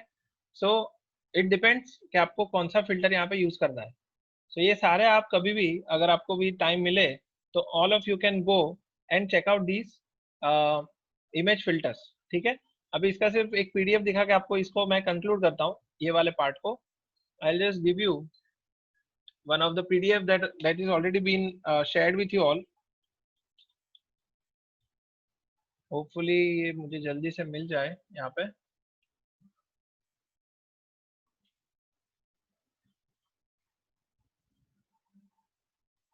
फ्रांचेस्को लैग्रेंजी का आपको किसी को आइडिया है PDF का? मैंने आपको सबको शेयर किया था, राइट? तो उसके अंदर ये जो ये जो डेमो है यानी ये जो व्हाट यू से कंसेप्ट है वो काफी अच्छे से उसने डिस्प्ले किया हुआ है। उसके अंदर काफी एग्जांपल्स अच्छे से उन्होंने कवर किया है। तो मैं कहूँगा कि आपको जब भी टाइम मिले, फ्रांचेस्को लैग्रेंजी आई थिंक इसके अंदर होगा। Okay, I have this torrent but I have not yet downloaded it, I believe. Okay, never mind. तो मैं एक आपको एक नाम दे देता हूँ,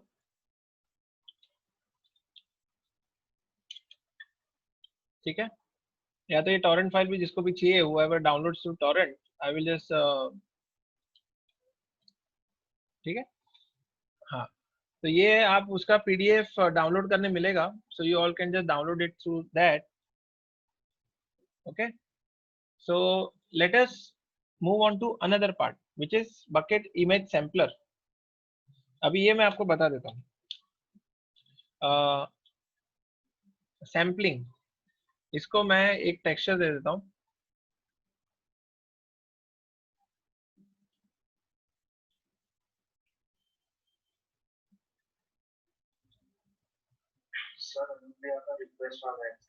Yes, yes, I will do that. Checker, cellular. I think I will go with proceed tiles. Okay, tiles.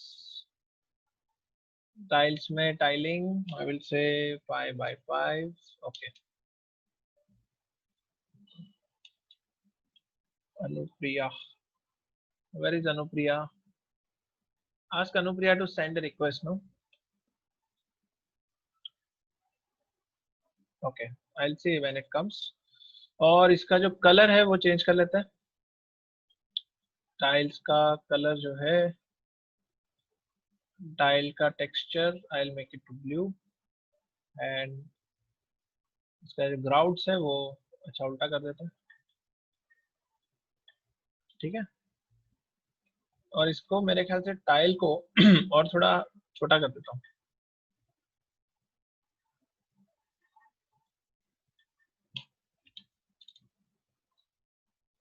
और थोड़ा छोटा। Yes. Now let us render this.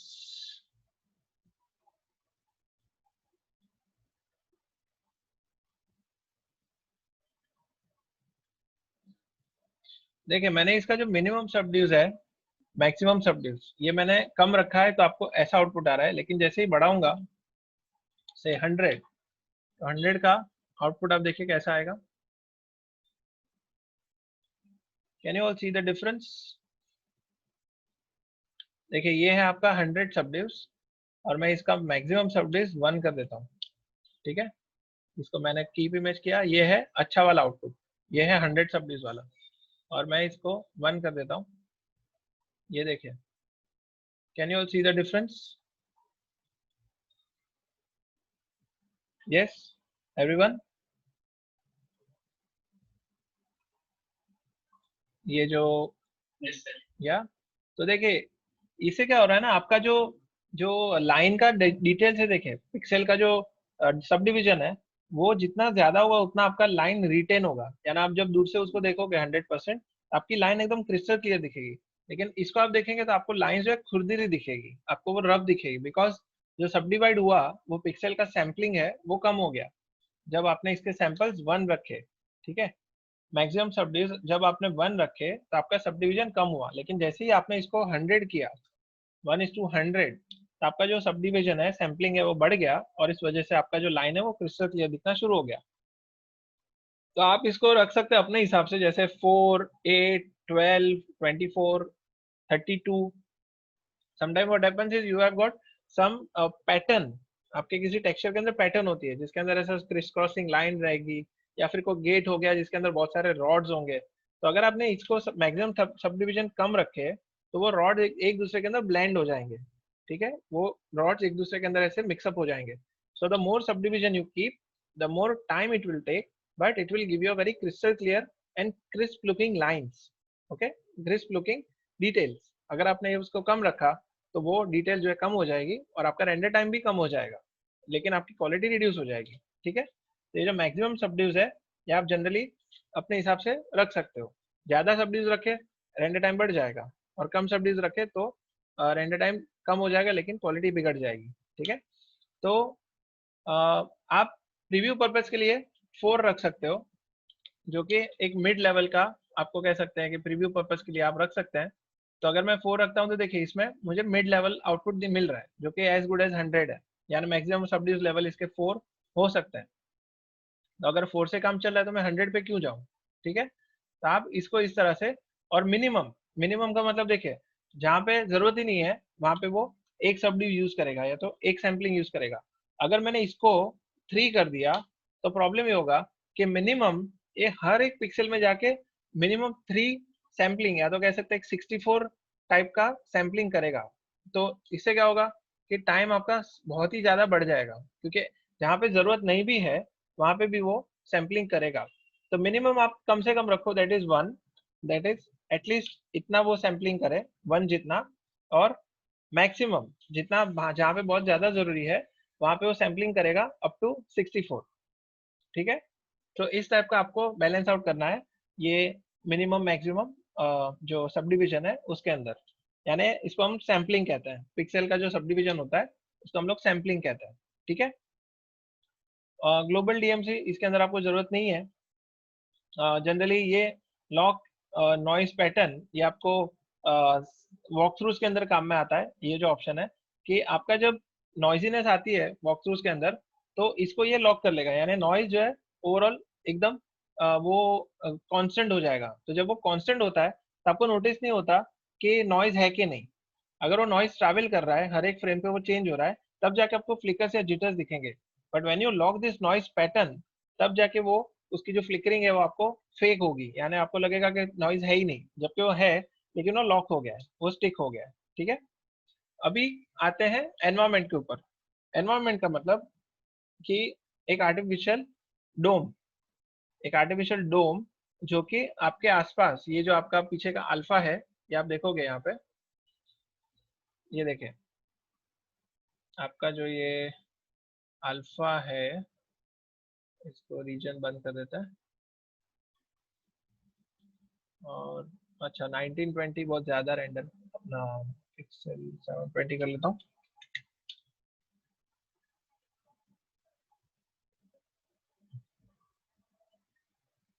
अच्छा, ओके, और ये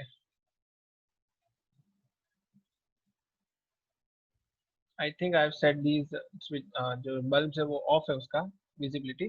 ठीक है, तो एनवायरनमेंट क्या आ जाते हैं। एनवायरनमेंट में जीआई एनवायरनमेंट, अभी ये जीआई एनवायरनमेंट है जो कि एक आर्टिफिशियल सा डोम क्रिएट कर लेगा इन अवर एनवायरनमेंट, राइट। तो इसके अंदर ये जीआई एनवायरनमेंट है, इट इज डिफ्यूज, ये है फिलहाल डिफ्यूज का। तो अगर मैंने यहाँ पे टीपॉट रखे, मेरा टीपॉट्स कहाँ चला गया, have I deleted them, I think I have deleted them, no problem, I will just create a new one and apply the shader।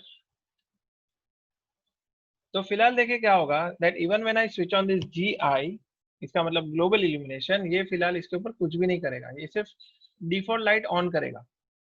अच्छा, मैंने GI ऑन रखा है यहाँ पे, आई विल स्विच इट ऑफ। तो देखिए इसके ऊपर कोई खास फर्क नहीं पड़ रहा है। ये जो है आपका सिर्फ बल्ब्स को ही दिखा रहा है। मैं बल्ब्स को भी ऑफ कर देता हूँ। आई जस्ट से बल्ब को मैंने ऑफ कर दिया, तो अभी देखिए नो लाइट्स व्हाटसोएवर, क्योंकि अपनी बल्ब भी ऑफ हो गया, अपना जीआई भी ऑफ है। यहाँ पे दिखाएगा कि भाई जीआई एनवायरनमेंट ऑन है। अगर मैं इनेबल जीआई कर लेता हूँ तो ये जीआई और ये स्काई का कनेक्शन बैठ जाएगा, मीनिंग ये जो डोम लाइट क्रिएट हुई उसका इसके साथ में लेना देना है। अगर मैंने जीआई को ऑन कर दिया, अभी आप देखेंगे कि मेरा पूरा सीन एक स्काईलाइट के थ्रू इल्यूमिनेट होना शुरू हो गया। ठीक है, मैं इसके ऊपर चाहे तो व्हाइट कलर कर देता हूँ ताकि आपको थोड़ा ये दिखे कि कलर जो है स्काई का इसके ऊपर एमिट हो रहा है। ठीक है, इसका मैं ग्लॉसीनेस भी कम कर देता हूँ ताकि मैट फिनिश दिखे थोड़ा सा। ये देखिए आपको इसके ऊपर ब्लू कलर आता हुआ दिखेगा स्काईलाइट का। अगर मैं इस स्काईलाइट को येलो करता हूँ तो आपको दिखेगा कि पूरा जो डोम है या तो आर्टिफिशियल जो स्काई है वो कलर एमिट करना शुरू हो गया है। तो ये जो जीआई एनवायरनमेंट है ये फिलहाल इसके जो ओवरऑल एक डोम सा क्रिएट कर रहा है आर्टिफिशियल, जो आपके पूरे सीन को इल्यूमिनेट कर रहा है। इसको जनरली हम लोग स्काईलाइट रखते हैं यहाँ पे। और दूसरा ये एडिशनल एक ऑप्शन दिया हुआ है कि रिफ्लेक्शन एंड रिफ्रैक्शन एनवायरनमेंट। अभी कैसे हो सकता है कि स्काई ब्लू और नीचे रिफ्लेक्शन येलो आ जाए, लेकिन अगर हम और कुछ करें, अगर हम कुछ अतरंगी सा चाहते ही है करने का, तो देखिए ये इन्होंने, मैंने जैसे कहा कि बाल की खाल उखाड़ने जैसा है, जैसे स्काई ब्लू है लेकिन रिफ्लेक्शन जो है वो येलो आ रहा है। अगर मैं रेड कर दूं तो रिफ्लेक्शन रेड आएगा और आपका जो स्काई का डिफ्यूज कलर वो ब्लू आ जाएगा। ये देखिए जहाँ पे रिफ्लेक्शन नहीं है वहां पे ब्लू आ गया, और जहाँ पे रिफ्लेक्टिविटी है वहां पे रेड रिफ्लेक्शन आ गया। ये पॉसिबल ही नहीं है, क्योंकि अगर सनलाइट येलो है तो किसी भी ऑब्जेक्ट के ऊपर येलो हाईलाइट आएगी या तो येलो रिफ्लेक्शन आएगा। अगर सनलाइट वाइट है तो वाइट रिफ्लेक्शन आएगा। तो अलग अलग ये जो कंट्रोल है ये इन्होंने क्यों दिए है मुझे पता नहीं है। ठीक है, but it is just for a sake of giving it. तो मैं ये जो जीआई का एनवायरमेंट कलर है इसी को मैं यहाँ पे भी पेस्ट कर दूंगा ताकि दोनों में एक रेलेवेंस दिखे, राइट, दोनों में एक कनेक्शन दिखे। You can not have different reflection of light and उसका जो डिफ्यूज अलग हो और उसका रिफ्लेक्शन अलग हो, ये हो ही नहीं सकता। It is physically not possible. ठीक है, सो इस तरह से आप इस जीआई एनवायरनमेंट को यूज करते हो। सो ये आपका जीआई एनवायरनमेंट हो गया। एक चीज आपको दिखाता हूँ कि इसका ऑल्टरनेटिव क्या है। मान लो कि मुझे जीआई ऑन किए बिना ही मुझे स्काईलाइट क्रिएट करना है, तो उसका कोई ऑप्शन मुझे बता सकता है? Anybody can give me an option of using a sky without using GI environment?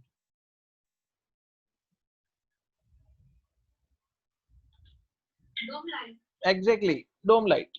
Who said that? Who is that bright student of mine? Oh, okay, as usual, very nice. I liked your presence of mind कि ये जो artificial डोम light है उसमें क्या है कि उसमें हमें कंट्रोल नहीं है। We can not control it sampling, उसका एक आध दो चीज है जो कि हम लोग ऑन ऑफ नहीं कर सकते, but dome light does give us a few more options. Okay, उसमें भी अपने को दो चीज हो रही है। देखिए मैं उसका डिफरेंस बताता हूँ of using a GI and using a dome light without a GI. दोनों में प्रोज एंड कॉन्स है। देखिए मैं आपको बताता हूँ। अभी जैसे मैंने जीआई को ऑफ कर दिया है, फिर से अपना जो सीन है वो ब्लैक हो गया, यानी अभी डिफॉल्ट लाइट ऑन हो गई है। डिफॉल्ट लाइट को ऑफ कर देता है।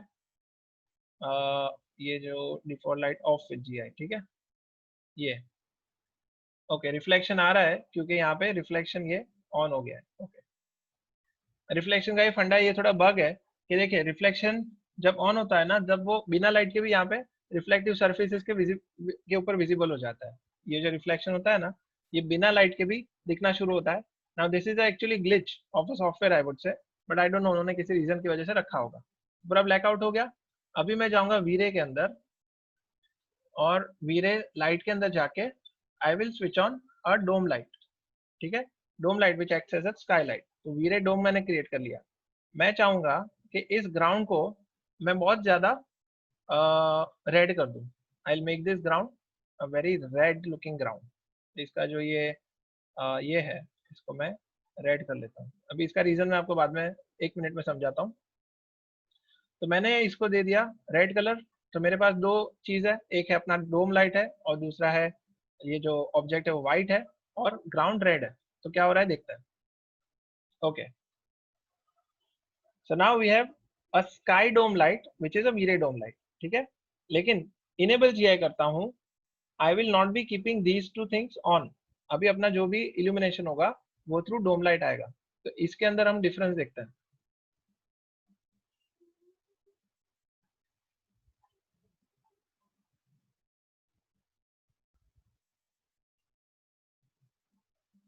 ठीक है, अभी डिफरेंस ये है कि अब मेरे ख्याल से इट इज सेल्फ एक्सप्लेनेटरी,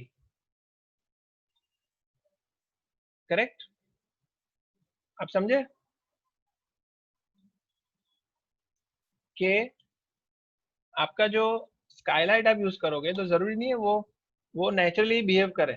अगर आप ग्लोबल इल्यूमिनेशन ऑफ रखते हो तो जो कलर ब्लीडिंग हो रही है, ये जो कलर ब्लीडिंग हो रही है ये आपको होगी जस्ट बिकॉज ऑफ जीआई। ठीक है, ये अगर आपने जीआई को ऑफ रखा तो आपका आउटपुट ऐसा आएगा जिसमें इल्यूमिनेशन होगा लेकिन कलर ब्लीडिंग नहीं होगी। लेकिन आप जब इसको ऑन करोगे तो कलर ब्लीडिंग जो ग्राउंड के ऊपर जो डोम लाइट गिरी और डोम लाइट गिरने के बाद जो ग्राउंड का रेड कलर अपने ऑब्जेक्ट के ऊपर बाउंस होना चाहिए वो बाउंस होना शुरू हो गया। अग्रीड? सो आपको ऊपर से तो एकदम सेम ही दिखेगा, ये दोनों ऑब्जेक्ट ऊपर से सेम दिखेगा, लेकिन आप देखेंगे इसमें आपको ग्रे और ब्लैक ज्यादा दिख रहे हैं क्योंकि इसने इस ग्राउंड को कंसिडर ही नहीं किया because there was GI off. लेकिन इसके अंदर आपको दिखेगा कि जीआई ऑन करने से जो भी स्काईडोम लाइट थी उसने ग्राउंड को हिट किया और हिट करने के बाद ऑब्जेक्ट के ऊपर उसका कलर ब्लीडिंग ऑन कर दिया, यानी it could react to the ground surface. So all of you understood what I mean to say कि because of GI color bleeding is enabled and without GI color color bleeding does not happen। और जितना colour bleeding कम रहेगा उतना ही आपका जो realism है वो कम हो जाएगा। डिटेल्स एक्सप्रेस करेंगे GI environment. Okay, see GI environment आपको ये जो ऑप्शंस मिल रहे हैं यहाँ पे, the option that you are getting, suppose मैं यहाँ पे एक वीरे डोम लाइट ले लेता हूँ। I think the last one is the V-Ray dome light. इसको भी मैं बंद ही कर देता हूँ फिलहाल। ओके, वीरे डोम लाइट, यस, ये जो वीरे डोम लाइट है ये है आपका लाइट जिसके अंदर हमें ये सारे ऑप्शन मिल रहे हैं। देखिए ऑल दीज ऑप्शंस, करेक्ट? तो ये एक हैंडल हो गया जिसके थ्रू मैं मेरे इल्यूमिनेशन को कंट्रोल कर रहा हूँ, यानी it's an alternative to GI environment. ये जो जीआई एनवायरनमेंट है इसके अंदर ये है एजम्पशन। इसको अगर मैं ऑफ कर लेता हूँ, इसको ऑन करूंगा तो मुझे सेम ही चीज मिलेगी। देखिए देयर बी नो डिफरेंस। इसको मैं कीप इमेज करता हूँ तो इसके अंदर भी मुझे कोई फर्क नहीं दिखेगा इवन व्हेन वी हैव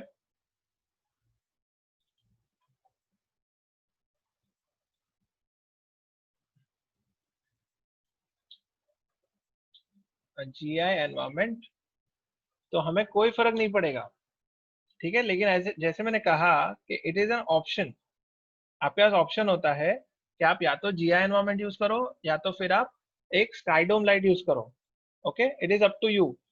अभी ये स्काईडोम लाइट जो है उसके अंदर क्या हो सकता है कि आप उसके अंदर टेक्सचर भी डाल सकते हो। जैसे कि मैं अभी ये जीआई एनवायरनमेंट ऑफ कर देता हूँ और इसको ऑन कर देता हूँ। ठीक है, तो इसके अंदर अपना एक टेक्सचर होता है, यहाँ पे टेक्सचर।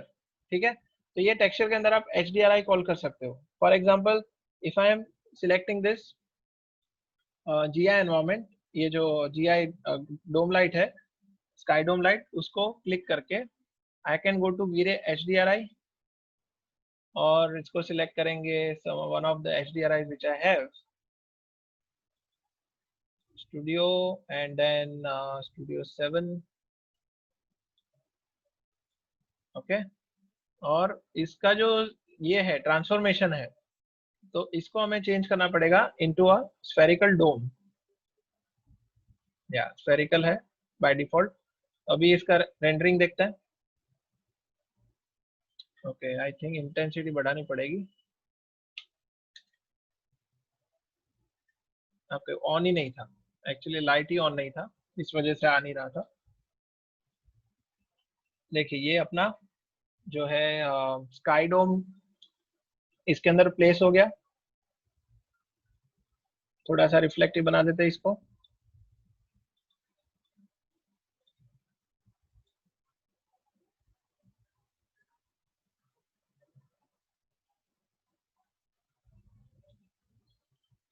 ओके,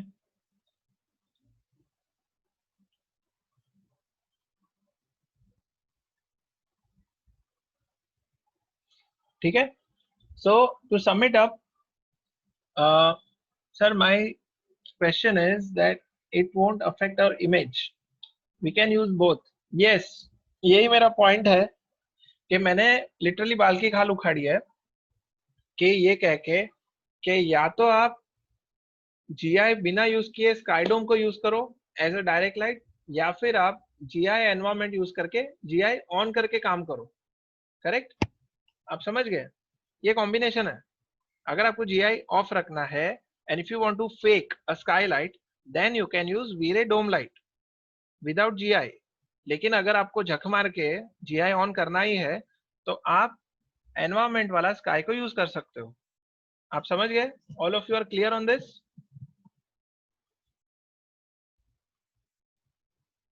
ओके, तो बेसिकली आप अगर वीरे डोम लाइट यूज करते हो तो आपके पास ऑप्शन होता है कि या तो आप जीआई ऑफ रखो या आप जीआई ऑन रखो, and anyways you will get a sky illumination without the colour bleeding. Without a color bleeding, if you are not enabling the GI, then you will get a skylight without color bleeding. But if you are using skydome light with GI, then you will get color bleeding also and sky illumination also. समझ गए? मैं इसको देखिए note down कर लेता हूँ। Just to make things simpler, I'll note it down. That is, मैं पहले शुरुआत करूंगा without GI, ठीक है? Without GI, skylight without color bleeding, okay, and with GI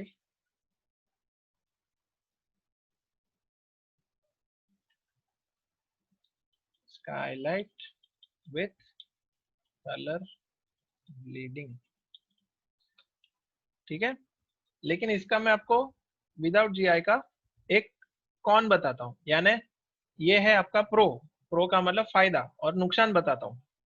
नुकसान इसका ये है कि इसका नुकसान विदाउट अपना विदाउट जीआई में skylight without colour bleeding is one thing, या प्रो बता देता हूँ। Okay, skylight with colour bleeding, yes I think we are done with GI में। हो गया, सिंपल हो गया समझने के लिए। Skylight with colour bleeding and skylight without color bleeding, right? So this is direct light and this is indirect light. Okay, तो ये मैं कहूंगा कि आप जब प्रैक्टिकली यूज करोगे ना तो आपको थोड़ा इसका लॉजिक समझ में आ जाएगा। As soon as you setup a simple exercise, आप इसका प्रैक्टिस जैसे करोगे तो उतना आपको लॉजिक समझ में आ जाएगा कि आप अगर किसी डायरेक्ट लाइट को बनाते हो तो उससे क्या असर, क्या फायदा होगा, और अगर आप ग्लोबल इल्यूमिनेशन को ऑन करके करोगे तो उसका क्या फायदा और नुकसान होगा। ठीक है, तो इस तरह से we have just gone through this environment part. ये जो एनवायरमेंट का जो ये ऑप्शन है ये आपको पता चलेगा कि all what all this does. अभी मैंने इसको ये कभी भी यूज नहीं किया है, यानी secondary matte environment, so it is not necessary for me. Colour mapping you can keep it to Reinhard या फिर linear multiply. Okay, you can keep it to Reinhard या फिर लीनियर मल्टीप्लाई, और आपको इन दोनों चीज को ऑन कर देना है, सब pixel mapping and clamp output. ठीक है, you need to switch on these two options. सब pixel mapping and clamp output, ये इसको आपको ऑन कर देना है ऑलवेज, बिना सोचे समझे बस ऑन कर दो। इसका फायदा नुकसान आपको तब पता चलेगा जब रेंडरिंग में आपको कहीं पे पैचवर्क, कहीं पे आर्टिफैक्ट्स दिखेंगे। So to get rid of those artifacts you need to switch on this सब pixel mapping and clamp output, ठीक है। So just switch on these two things. कैमरे के अंदर ये जब आप 360 डिग्री रेंडर निकालते हो, ये सारी चीजें उसके अंदर से आप यूज कर सकते हो। जैसे कि फिलहाल आपका जो ओवरराइड है, या तो कह सकते हैं कैमरा का एफओवी है, फील्ड ऑफ व्यू है, वो 45 डिग्री। इसको अगर आपको रेंडर करना है 360 डिग्री में, अगर आपको इसको वर्चुअल रियलिटी वाले रेंडर में ढालना है तो आप इसको 360 डिग्री करके रेंडर कर सकते हो, ठीक है। और टाइप आप इसको अलग अलग दे सकते हो कि spherical panorama and spherical and all that. So this way you can just cube भी है, आपको टी शेप का कभी क्यूब ऐसे अनरैप होके मिल जाता है किसी रूम का, तो उसको आप बाद में अनरियल में या किसी के अंदर आप उसको फिर से रीअप्लाई कर सकते हो। So one of the student Karthik has sent me a file which I have not been able to see so far, but today I got some spare time, तो आज के दिन मैं वो कार्तिक का प्रोजेक्ट देखूंगा and I'll revert back to him. So Karthik is with us. Karthik is with us, right? I think yes, Karthik. तो मैं आज उसका जो प्रोजेक्ट का ये है वो मैं आज आपको रिवर्ट बैक कर लेता हूँ रिव्यू करके, ठीक है। So all these things will come in use जब आप 3D अनरियल या यूनिटी में आप किसी चीज को लेके जाओगे, तो all these things might come in use, ठीक है। तो फिलहाल हमें इसको डिफॉल्ट ही रखना है, तो चेंज नहीं करना। तो इस साइड का मैं कहूँ कि ये जो सेटिंग्स है ये इजी टू ग्रास्प थे, और या तो फिर मैं इसका क्लैरिफिकेशन करके नेक्स्ट 10 मिनट स्पेंड करूंगा। I don't want anything to be missed out from this, okay. So is there anything that anybody would like to ask, कि किसी चीज में कोई कंफ्यूजन हो गया जीआई के बारे में या कुछ, एनीथिंग, एनीबॉडी?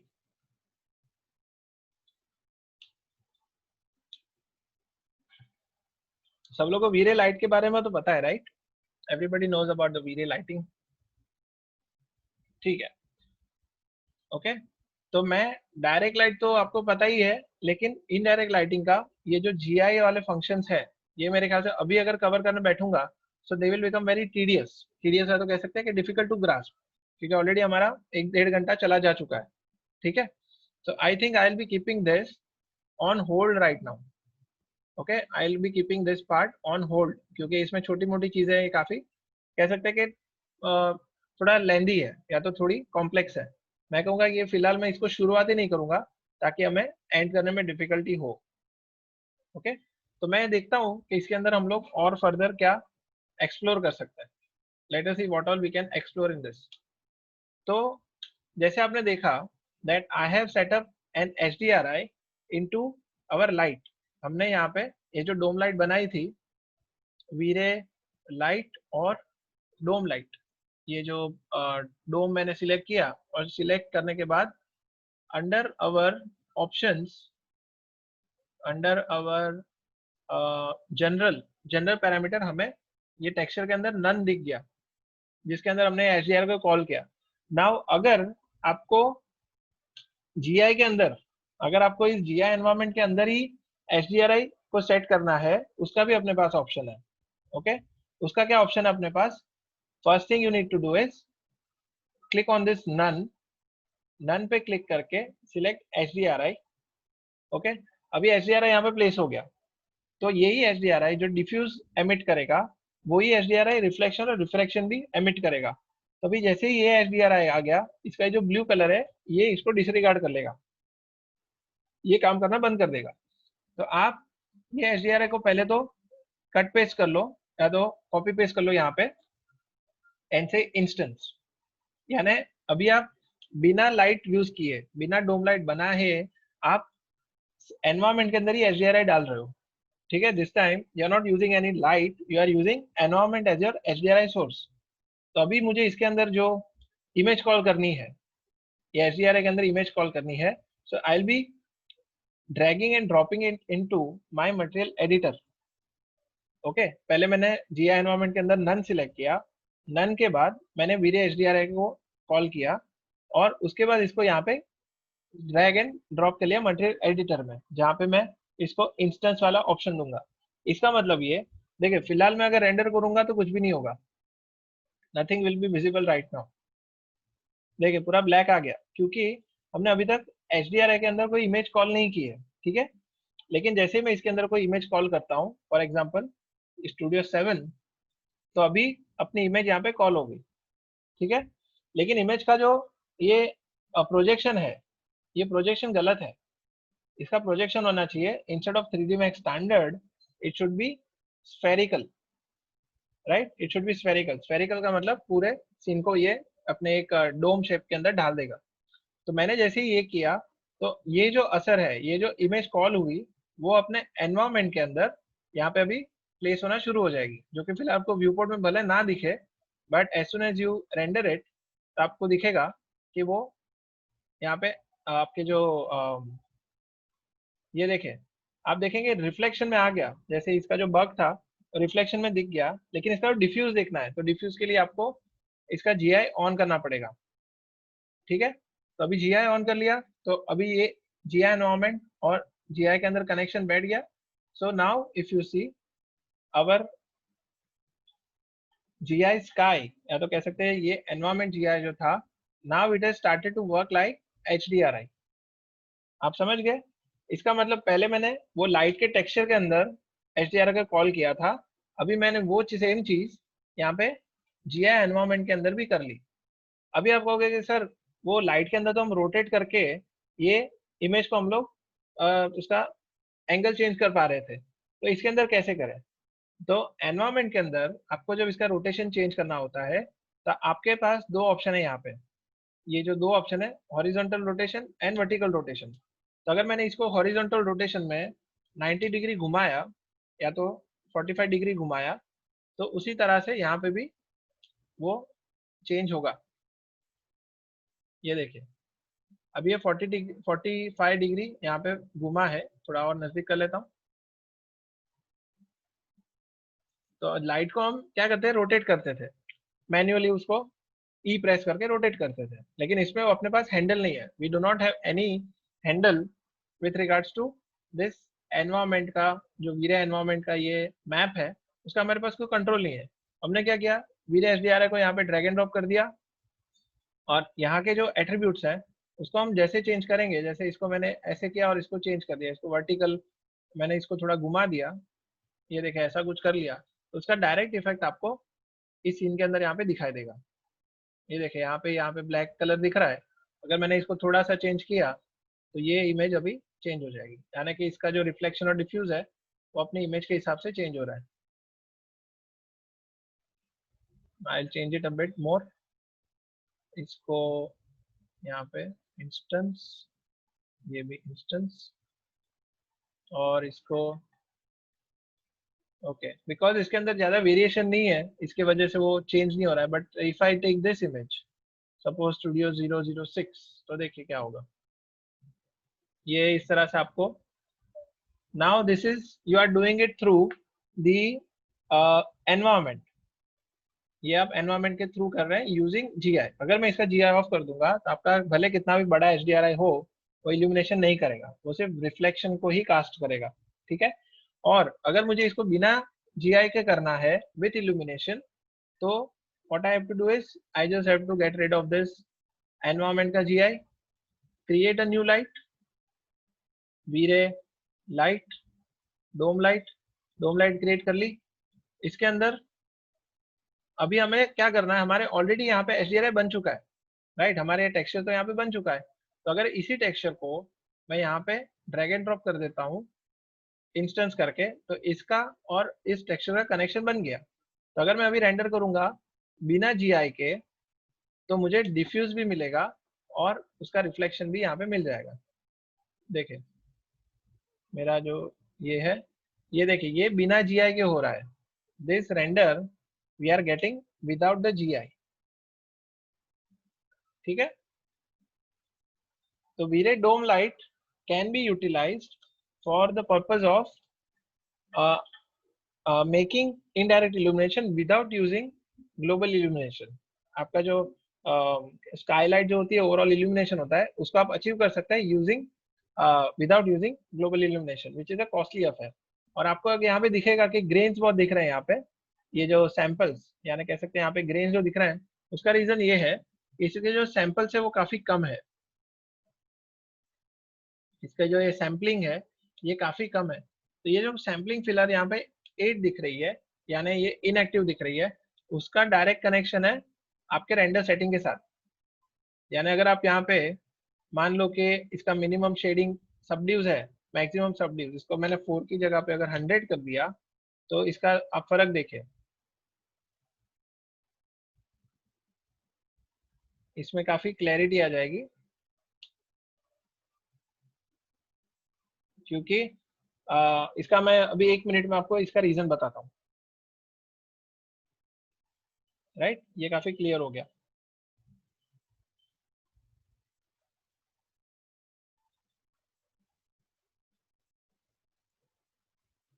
समझ गए? सो आई एम होपिंग कि मैंने जो अभी कवर किए टॉपिक्स, या तो कह सकते हैं कि जो हमने एरियाज को कवर किए, they were simple to understand, were they? May I no?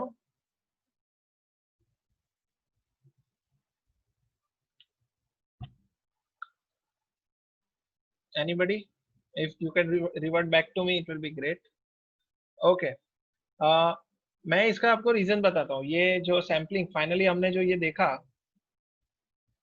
ये जो फाइनल जो सैंपल्स का मैंने मैक्सिमम सबड्यूज जो बढ़ा है, एक एकदम सिंपली ये बताऊंगा कि वीरे वालों ने पहले क्या देखा कि पहले हर चीज में सब डिविजन थे। जैसे शेडिंग यानी आपका जो मेटेलिक शेडर है जिसके अंदर थोड़े ब्लरीनेस है, तो उसका आप सैंपल बढ़ा दो, 32 कर दो। फिर लाइट के अंदर शेडोज है, लाइट का भी शेडोज आप 32 कर दो। उसके बाद जो रेंडर सेटिंग्स का भी सबड्यूज है उसको भी 32 कर दो। ओवरऑल क्या हो रहा था कि आपको हर जगह पे जाके ऑप्टिमाइजेशन करना पड़ रहा था कि हर एक मटेरियल में जाके। अभी इन्होंने क्या किया कि ओवरऑल एक इन्होंने कॉमन सेटिंग दे दिया। वो कॉमन सेटिंग कौन सा था? आपका ये मिनिमम मैक्सिमम सबड्यूज। राइट, ये जो मिनिमम मैक्सिमम सबड्यूज है ये वाला, ये मैक्सिमम सबड्यूज जो 100 है, इसमें देखिए क्या आपको बता के मतलब टेक्स्ट क्या आ रही है। मैं इसका क्या करता हूँ, एक स्निपिंग टूल लेके आपको सिंपली, आपको थोड़ा इजी हो जाएगा समझने के लिए। Let me just take this part, print screen, Photoshop, file new,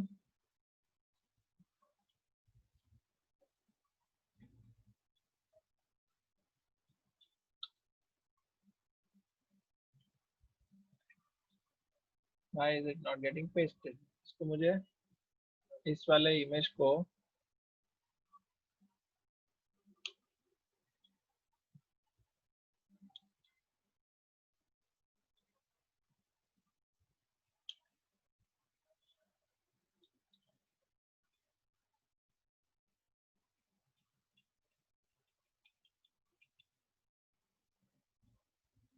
okay, just a minute, I will just say this. Okay, it is going away। मुझे इसका जो ये टेक्स्ट है ना, ये मुझे बताना है आपको। इसमें बेसिकली क्या लिखा है, that set this value to high like 100 for the universal workflow where you can use the minimum shading rate at the noise threshold to control image quality to ensure early ray casting termination where needed। अभी ये overall एक इसका मतलब ये है कि आपका जो मैक्सिमम सबडिज है ये पूरे सीन के अंदर यूनिवर्सली अप्लाई होगा with regards to lights, with regards to shaders, with regards to rendering setting, सब कुछ मिला के आपको इस तरह का क्लियर आउटपुट मिलना शुरू हो जाएगा। So when you keep it to 100, ये यूनिवर्सली हर जगह पे देखेगा कहाँ पे सैम्पलिंग की जरूरत है। तो यहाँ पे इसको जो सब डिविजन की जरूरत थी वो उसने ये वाले सेटिंग से हटा दी। अगर मैंने इसको 1 रखा और अगर इसको रेंडर किया तो भले आपके लाइट के अंदर 8 सबड्यूज है, ये फिर भी आपके रेंडर को बिगाड़ देगा। ठीक है, तो आपका ये वाला जो सेटिंग है, ये मैक्सिमम सबड्यूज, ये ओवरऑल सीन को कंट्रोल करेगा। अगर मैं इसको 4 रखूं तो आपको मिड आउटपुट मिलेगा। मिड मतलब सो मीडियम जैसा, ठीक है। ये देखिए इसके और इसके बीच में फर्क है, या तो कह सकते हैं कि ऑलमोस्ट इक्वल है, जिसके अंदर आपको कोई बढ़ोतरी दिख नहीं रही है क्वालिटी के अंदर। तो भले ये आपको जब भी कोई सीन के अंदर नॉइज दिखे, आपको सीन के अंदर नॉइज दिखे, तो make sure that you are increasing this maximum subdivs from 4 to 12। अगर मैं इसको 12 रखता हूँ तो आप देखेंगे इसकी क्वालिटी जो है रीजनेबली बढ़ जाएगी।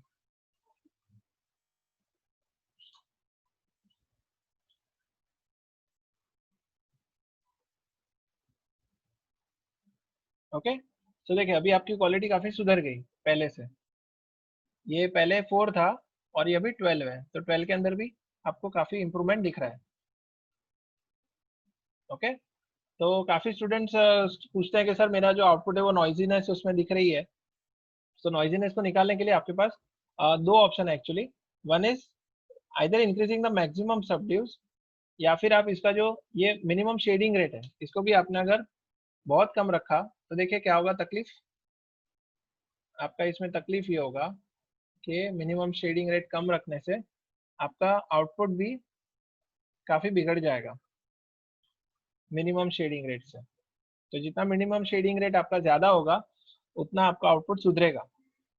अभी देखिए आप देखेंगे कि मिनिमम शेडिंग रेट को मैंने 1 कर दिया है तो आपका आउटपुट बिगड़ गया, ठीक है, फिर से। लेकिन आपका मिनिमम शेडिंग रेट अगर ज़्यादा है 4 जैसा, तो आपका जो आउटपुट है वो सुधर जाएगा। सो कभी क्या होता है ना कि स्टूडेंट्स अच्छी लाइटिंग कर लेते हैं, लेकिन ये सारे सेटिंग अगर ठीक से ना किए तो हो सकता है कि आपका आउटपुट एकदम नॉइजी दिखे, ग्रेन्स बहुत ज़्यादा दिखेंगे, ठीक है। तो finally you need to make sure that these settings are optimized, जिससे आपका टाइम भी कम रेंडर के लिए और आपका क्वालिटी भी अप टू द मार्क आ जाए। So I think I am concluding this lecture now and मैं कहूँगा कि देखिए इतना तक पहुँचने के लिए मुझे कम से कम 5 साल लगे हैं, ठीक है। यानी by the time I have started working on Maya sorry V-Ray, मैंने वीरे शुरू किया था एटलीस्ट 2005 में। लेकिन ये छोटी छोटी चीजें सीख सीख के और बहुत सारे कह सकते हैं कि बहुत सारे इंसिडेंट्स को फेस करके I have come to this conclusion, जो भी मैंने आपको भी बताया।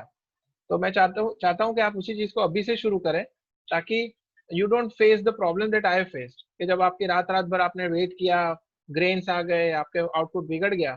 तो मैं आपको शॉर्टकट में दिखा रहा हूँ कि कौन सी चीज करने से आपका आउटपुट पहले ही बार में एकदम 100% स्मूथ और एकदम अच्छा ग्लॉसी लुकिंग आउटपुट आ जाएगा। Okay, so I will be taking the attendance now, and in the meantime if anybody has any questions they are most welcome to ask, ठीक है। and whoever has given their attendance will be free to go, यानी कि जो third year today we have A and B, okay. तो मान लो कि शाफिया ने अगर अटेंडेंस दे दी है, so then she is free to leave. And actually we don't have अगस्त का यहाँ पे डेट नहीं है, तो मैं इसको I think I will be making a new sheet, ठीक है। मैं एक नया शीट बना लेता हूँ, copy, move to end,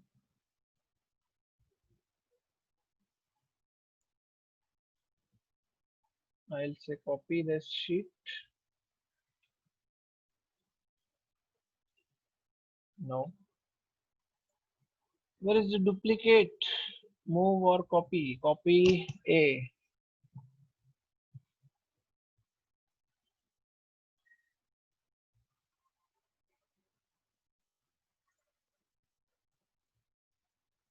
create a copy, okay. Now we have this A sheet which is a copy, and we'll have dates which will be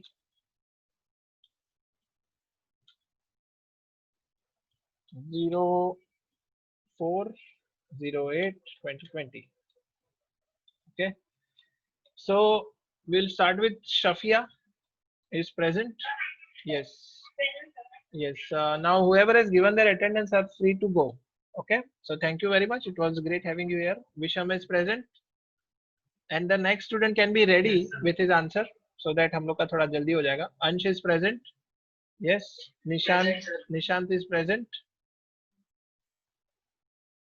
Maybe chat window में लिख लो अपनी लिस्ट के हिसाब से. If you all can see my screen, so थोड़ा अपना काम जल्दी होगा.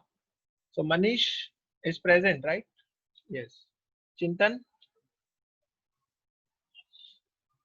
is present. Chintan is not present. Rohit Vishwakarma is not there. Ruchit seems not be there. Rohan is not there. Aaron is present. Achal is present. Rakhi present. Suraj is not present. Arul is present. Shreya present. Raj present. Shubham is not present. Krishna not present. Praful present. Anupriya present. Dinesh present. Shantanu present. Drishti present. Naushad not present. Karthik present. Karthik Patwal is present. I think he is not present. Jonas present. Durgesh present. Jagruti. Sir, Karthik Patwal present. Karthik Patwal present. Okay, fine. Shaunak present. Divya present. Omkar not present.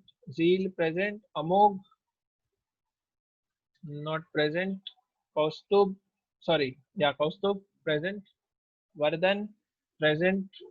Nathan present. Yukta present. Gaurav present. Manish present. Rohan, I think he was present. Rohan had come, right? I have seen his name in the list. Okay, unless he says so, I will be assuming that he is absent. So he is welcome to tell me in 5 minutes whether he is present or not. Okay, so thank you all. A division, it was great having you here. Thank you. And this one copy. B. Okay, I need to have this. Delete.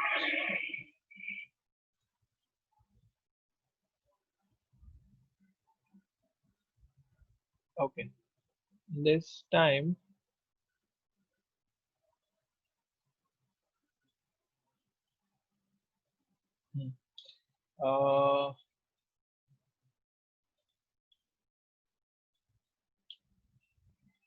04/08/2020. Okay, Mohammad Ansari, Arshad present. Akshit Patel present. Ayushman not present.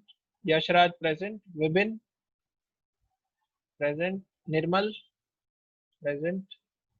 Fenil Present, sir. Fenil is present. Saurabh present. Pooja not present. Rahul present. Rishabh present. Priti present. Sumit not present. Shabir Huzaifa, sorry, present. Kritik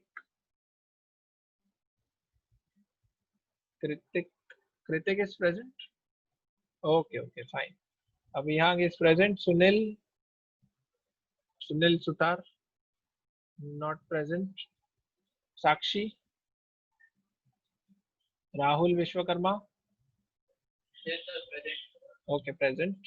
Son, Kaustubh, Present, sir. Kaustubh is present. Nitesh, present. Omkar, present. Jyotika, not present. Yash, not present. Sakshi, Sakshi Shukla, not present. Rahul, Rahul Chavan, not present.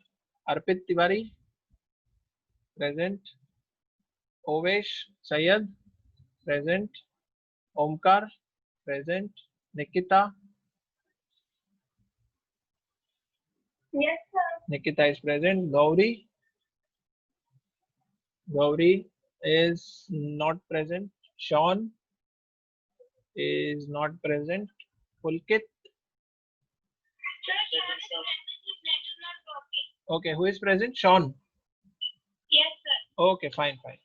Okay, so Pulkit is present, right? Yes, sir. Okay, fine. Shashank. Shashank is present. Alisha Noor, present.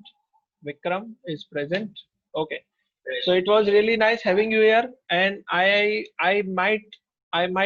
felt कि आज का lecture थोड़ा किसी को it might be a bit complex और थोड़ा tedious होगा समझने के लिए, लेकिन मैं इतना कह दूं कि अगर आपने इसको क्रैक कर लिया, so you will never face any problem while taking out very clear, crystal clear outputs. तो मैं चाहूंगा कि आप सारे लोग इसको go through करें, and I'll be sharing this video also so that आपका थोड़ा रेफरेंस के लिए इजी हो जाए.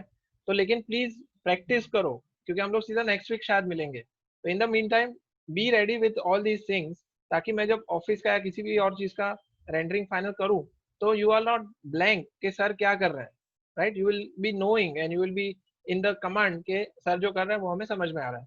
सो do sit on a scene, simple scene लेके बैठ जाओ और ये प्रोबेबिलिस्टिक लाइटिंग और सैम्पलिंग के बारे में थोड़ा बहुत जान लो. Okay, so it was great having you here. Thank you very much. Have a great day. God bless you all. Sir. Yes. आप वीरेट 2015 भेज सकते हैं क्या? V-Ray 2015. Yes, I will send you a setup. I will upload it on the Google Drive. और उसका link आपके साथ share कर लेता हूँ, ठीक है ना? ठीक है sir. Okay. Thank you so much. Have a great day. It was great having you here. Nice meeting you. Thank you. Bye bye.